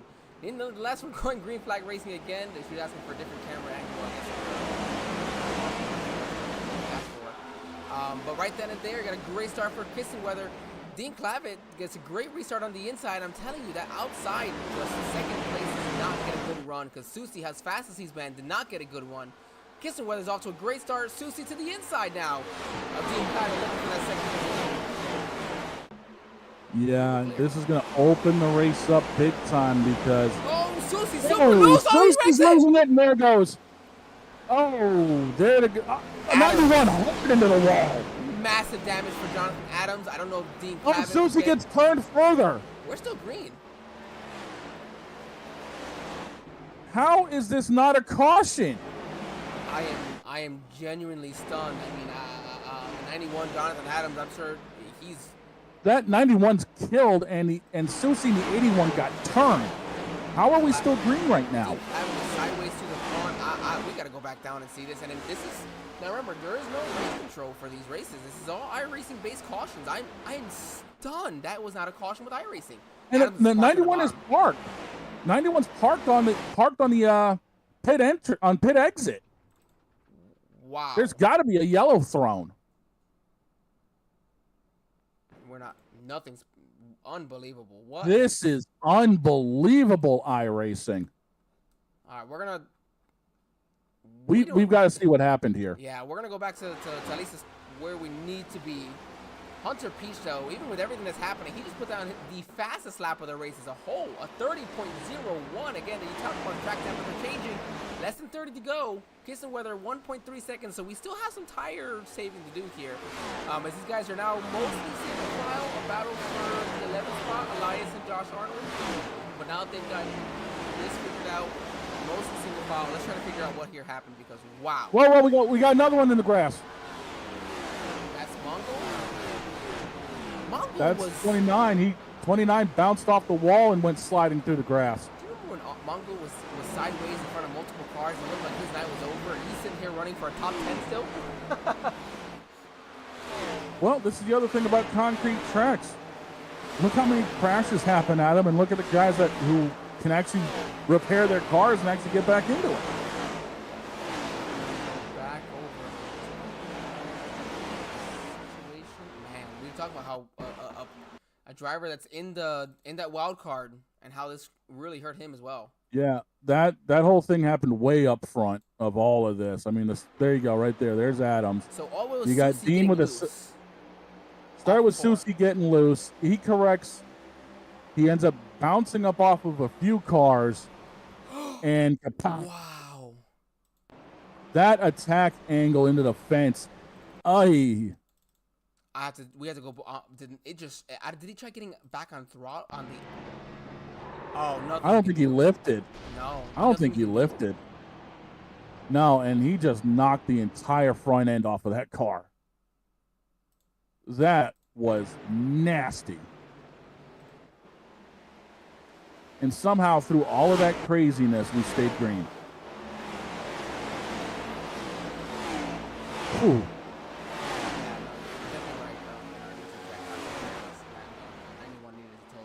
I'm sure he really thought that he was going to get a caution at some point. I'm sure 90% of those drivers thought the caution was going to come out. And now, Caitlin Height under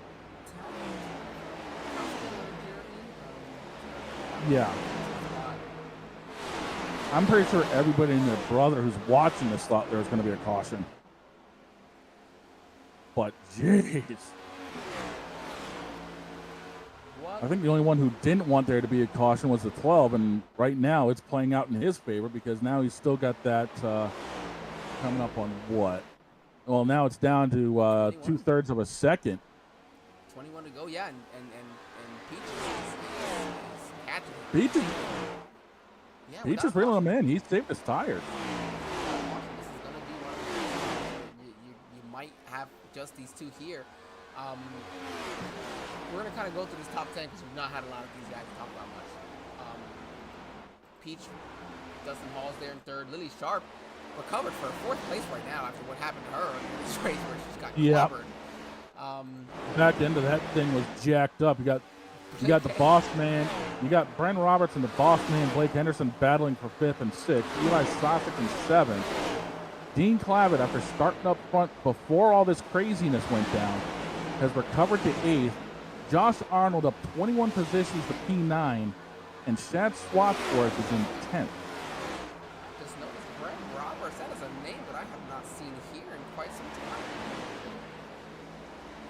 Well, apparently the boys still got something underneath the hood of that car because he's still battling pretty hard as the lights have come on here in Nashville. All right, let's see what happens. That 25-38. Nope, they're still good to go. Yeah, Brent started, I thought he started one time, and we've gone back and forth. So, Brent, nice to see you back out there. Running good. He's racing for Ross Baxter, who's out tonight. Race, and then it's just, man, this gaggle of cars. In his 5th Looks position, like Blake, Eli. Yeah, that.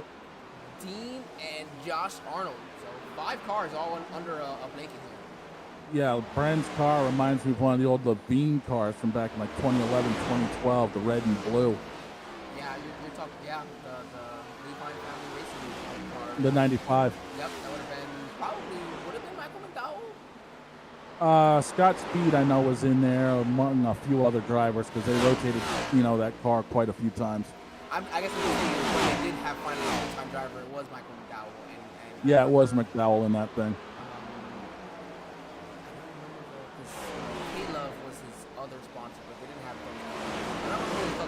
Right, that's exactly who that reminds me of. Yeah, that just says a lot for how long we've been watching NASCAR, but I can go back even further, but I've already dated myself enough tonight. It's no worries. We got 15 to go. Again, this gaggle of cars is so hard for this 5th place because it's from 5th to 9th. I mean, that's the difference right there. And when you have, let's see how many of these guys are currently in there. There, you have Blake Henderson and Eli's been doing overall opportunity, pretty good thing in front of this group. Blake's right now again sitting. Yeah, Lily Sharp's trying to make it in. Blake right now is sitting 13th. Everyone else is behind them, trying to pick up positions, and this is going to be huge points wise for a lot of these drivers tonight.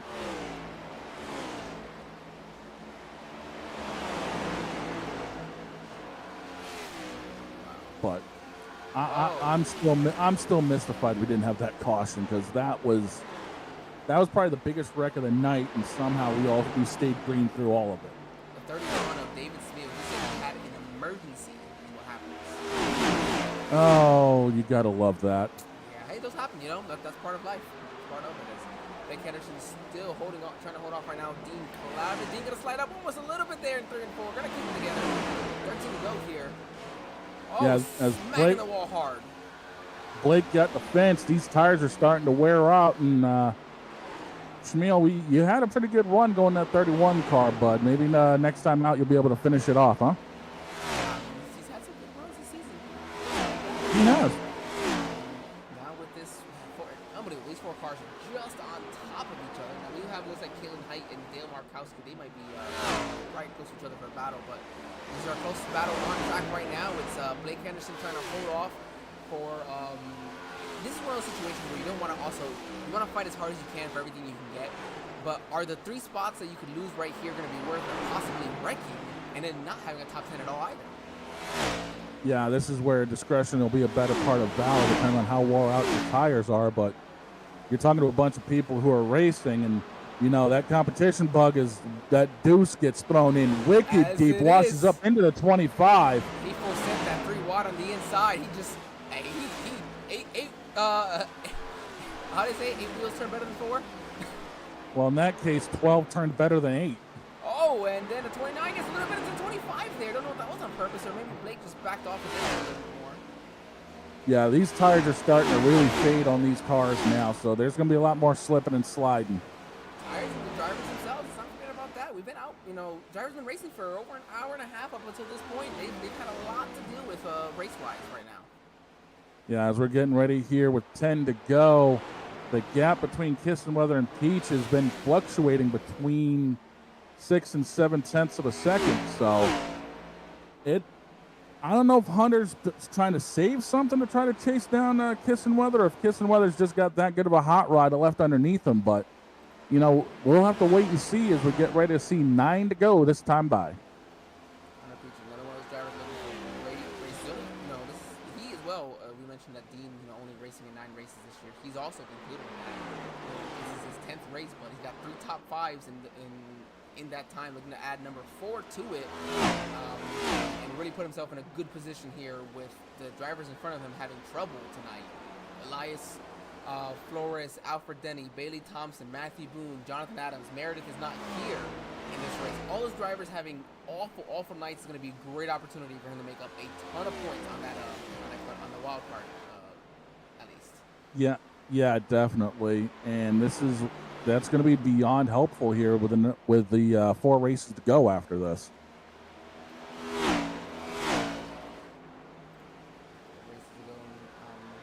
For Hunter, he's let's see, I'm trying to check out this. His last win was at Atlanta, actually, back on June 17th of last year. So he's looking for a win. It's been a long time for him since the last time he's had that. Yeah, and he's kind of fluctuating that lead again. Like I said, it's between 6 and 7 tenths of a second, so it's not like Kissenweather's driving away from him, but at the same token, well, now it's up over a second, so I guess Kissenweather's found himself another gear, because he looks like he's putting about a tenth of a second in between himself and Hunter per lap. Hunter was putting down some really fast times at the start of this run, too, so maybe this is where it's starting to hurt him. Blake, he's got Zad's rooting him on here in the YouTube chat. He's almost holding on here to top 10. He got just a few more laps to go to stay in front of Brent Robertson again. Get a top 10. Hey, 10th is just a great way to be able to really turn around. You see Mongo out to the inside of the Clavitt. Mongo hadn't been involved in that previous wreck, so he's got fresh tires coming in to make that pass, hopefully, on Dean. And then they have Steven Overstat right behind him. He's had a nice recovery as well. We saw him involved in one of the earlier incidents, and it looked like his night might be over. It shows you never give up there. Don't get around John Egan on that. Trying to make all those late laps as he can at this point. Yeah, that car was hurting pretty bad as we're getting ready here. We've seen 5 fingers in the air from Barney. We're getting close to the end of this one, and, there's still a lot to be played for.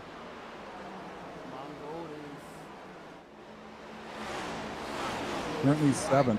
There you go. We'll finally be able to clear Dean Clavitt for that spot. Yeah, and he got a little bit loose coming off. Dean's looking like he's going to try to put the crossover on him. I don't know if it's going to stick going into turn 1, because Mongold's been getting that middle to top groove able to roll. Oh, he's going to get that drive off, and Dean's going to have to fall back in line. Oh, yep, he falls right back underneath him.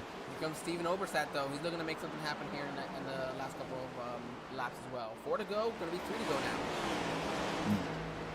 Yeah, this race is starting to get a little bit more interesting here as the lights are fully on and shining here in Nashville.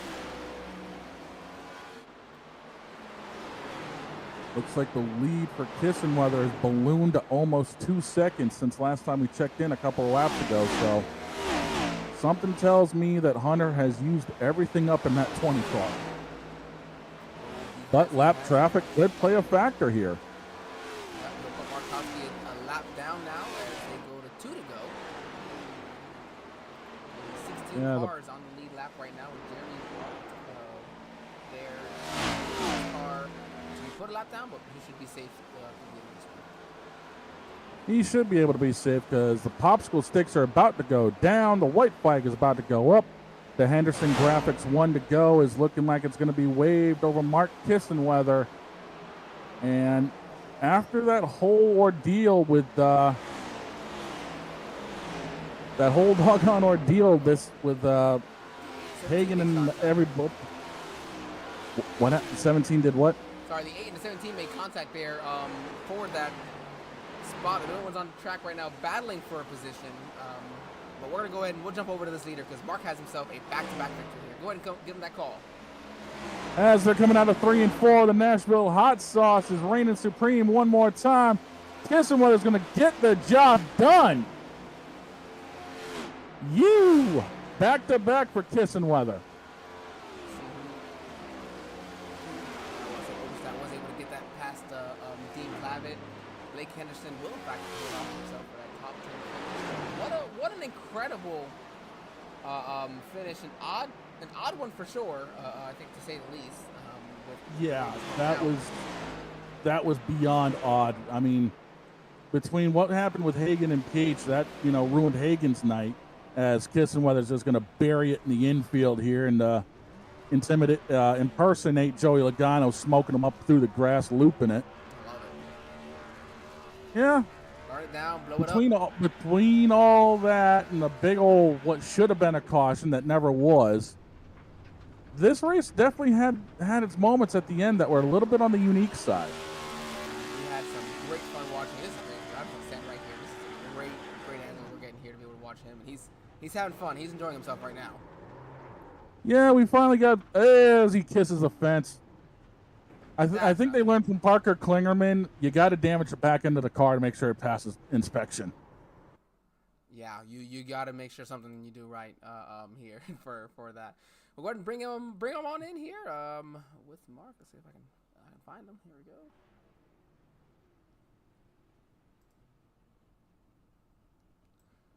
All right, Mark Kissenweather. This is Angel Santiago and Shane Lake here in the SRM broadcast booth. Back-to-back wins. Mark, how are we doing here tonight? Oh, I'm doing better now. First couple laps was pretty scary.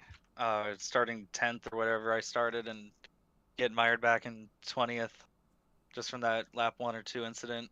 And I was just kind of just hanging out for the whole race. And I saw my opportunity and I took it. Hey, well, that's how these races go. You gotta get your find those opportunities and of course take advantage when and where you can. Mark, it seemed like it was a Josh Ducey, John Hagen race, and then situations each of their own or not their own happening right when they did, or just the overall timings of the cautions put them out of the contention. So allows you to be able to come in, steal this one. Did you expect to be able to come in here in Nashville Super Speedway, run so well? Because you also did have some very good lap times, so showing, of course, speed-wise that you had it the entire time. No, because this is one of my worst tracks. So I had like zero confidence coming in here. So I was just hoping to just get a podium or something. But once Hagen and took 2 tires and I was on 4, I was like, oh, okay, well, I got something to work with here. So it was basically opposite of Texas. Yeah, well, opposite of Texas, that works out well as well. In that regard, we have we talked about at least with now this win, you're looking pretty good points wise. John Hagen had himself a bad night. Of course, all you really got to do from here is just kind of keep stacking wins, keep stacking those bonus points, and we head to New Atlanta next week. How's a nice restrictor plate race for you going to be feeling next week? I'm just gonna try to keep my car clean. Honestly, super speedways aren't my best my best tracks. So just gonna try to stay clean and make it to the checkered flag. I think that's a great way to kind of go about that as well. Mark, who all do you have to thank? Friends, family, sponsors for supporting you for this victory here tonight, for our Pennsylvania native here in Victory Lane. Yeah, I'd like to thank Coulter's Cards, Go Times Cards, Tubbs Graphics, and Militia Racing Club. All right, Mark. As always, thank you very much. We look forward to seeing you next week at Atlanta. We'll have yourself a good night and go enjoy. Don't party too much here in Music City tonight. Thank you. Oh, press the wrong button there. There we go. That is our race winner here tonight in Mark Kissenweather. We'll bring in Shane Late. Oh, sorry, Shane. I'll let you take this one away with Hunter. Sorry, I'm bringing him in now. Hunter, it's Shane up in the booth. You got a copy?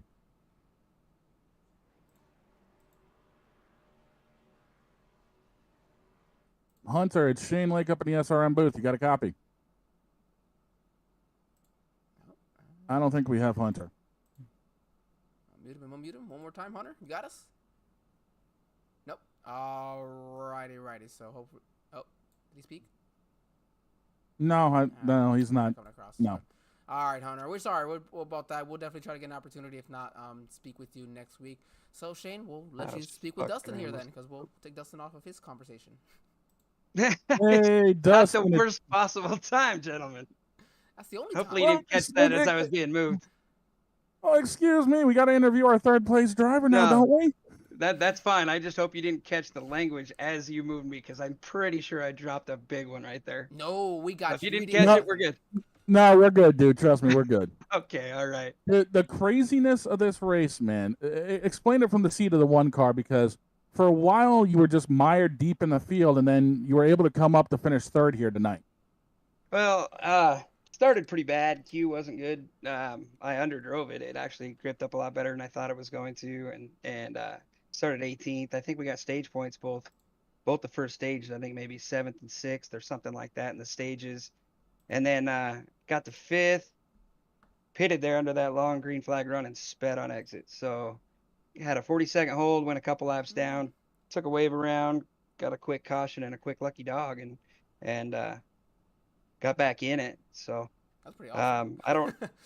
Yeah, it worked out this time. Most times it doesn't. We had similar luck at or a similar situation at Charlotte, and luck went the other way. So you take them you when you can. Yeah, definitely. Next week, New Atlanta. You got any thoughts heading into it right off the bat? Don't die. That's basically it. Plate racing. You got to have friends, and my wallet's thin, so can't buy them.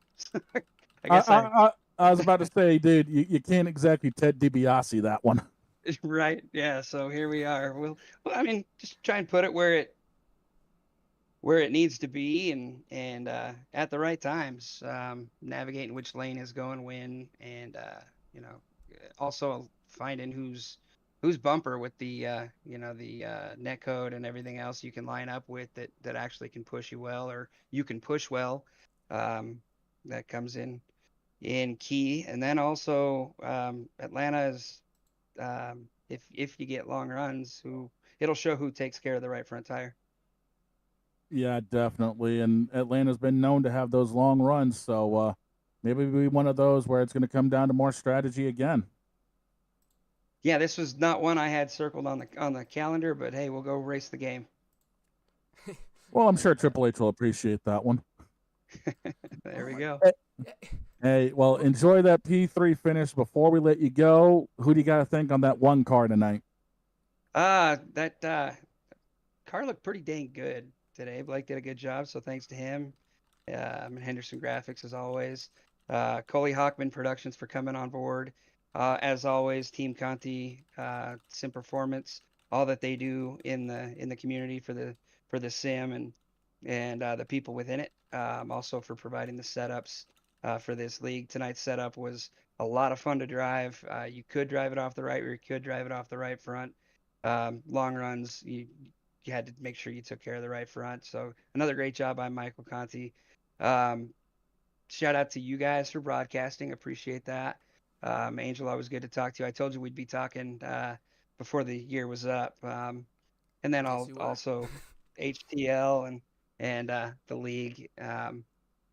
Just it's nice to have somewhere to go play on a Monday night and have a good time doing it most of the time. Well, That's the goal. celebrate that P3 finish, man. We'll see you next week in Atlanta. All right, we'll see you then. I love that. I love the way he described that. It's nice to be able to go out here, race, and just the expectation. Not always gonna work out. Sometimes it does though, and you're happy when it does, and then you just kind of take it in stride when it doesn't. And I think it's a great way to go about it. Shane, there's one slight thing that we've kind of been saying wrong all night long. We're off next week. There's no race next week. Oh, so wow. I didn't look at the date. It's right there. It's 100% in bold. April 14th, and the next one is April 28th for Atlanta. So Blake giving us the day after Easter off. So I think that's very nice and appreciative. Well, that means I'll be able to enjoy the Raw after WrestleMania a little bit easier. Oh, you know what? That may have been why too. Knowing him and Al. Yeah, exactly, because it's WrestleMania weekend and Easter weekend. So there you go. They love their WrestleMania. I know that Al's usually a bit behind. So, all right, we're not going to worry about that. We're going to go ahead and go through the final results here of tonight's race. Thank you again, everybody. What a great one that we've had experience here tonight at Nashville Super Speedway. Mark Kissenweather. Oh, hold on. I'm reading to you guys. It hasn't even come up yet. Mark Kissenweather, your winner in tonight's race. Hunter Peach in second. Dustin Hall, we just got the opportunity to speak with him there in third. Josh Arnold, Lily Sharp, nice recovery for both of them, considering that they were the two involved in a wreck with each other earlier. Josh just destroying the back end of Lily's car coming to pit lane. Mongold recovers for 6th. Eli Sasick in 7th. Stephen Oberstadt in 8th. Dean Clavitt 9th. And Blake Henderson will, in fact, be able to hold off for a top 10 finish here tonight. After that, in the 11th is Brent Roberts in his return. Hunter Whitlock, 12th. Elias Flores, 13th. Chad Schwartzworth, 14th. Caitlin Height would round out your top 15. 16th belongs to Jeremy Brault. I know, Jeremy, I keep screwing up your name. Eventually I'll get it right. Dale Markowski, 17th. Kyler McCarthy there in 18th. Nice, good run for him there in that number 78 for Odie. John Hagan would finish in 19th. Bailey Thompson, the top 20, rounding that out. Bobby Blowers in for the 95 of Tucker Sawyer would finish 21st. Tyler Ratliff, 22nd. Kevin Gibney going to make his return back here, 23rd. After being involved in a wreck not of his own doing either. Adams, unfortunate for him. Top 10 really most of the night. Top 5 even to finish 24th. Josh Schuster probably led most of the laps tonight if Hagan didn't. Dominated this race as well with him. Would finish 25th. Matthew Boone, 26th. Josh Gaiman, 27th. We have Gary Dawson there in the 28th position. Rounding out the field here, 29th, Bryce Bower. Zachary Apperson in 30th. David Smeal, 31st. He said he had a family emergency, which is why he had to exit. So we're so sorry that happened. We hope everything's okay, David. Glad you guys have joined us still in chat nonetheless. Kyle Taub there, 32nd. Carmen Sienna, 33rd. Matt Vorndren in 34th. And then Alfred Denny going to round out the field. And the first one to be to make it to the beer stand there in the 35th position. What a race here tonight. 6 cautions, and I think a winner deserving. He had speed, and it was a very good one nonetheless. Yeah, definitely, and he was able to take advantage of the late situations involving Hagan and everybody else. And sometimes it's good to be lucky, and sometimes it's lucky to be good. And Kissenweather was there at the end of it, and it's what he needed. I think you said it in a great fashion there for Kissenweather.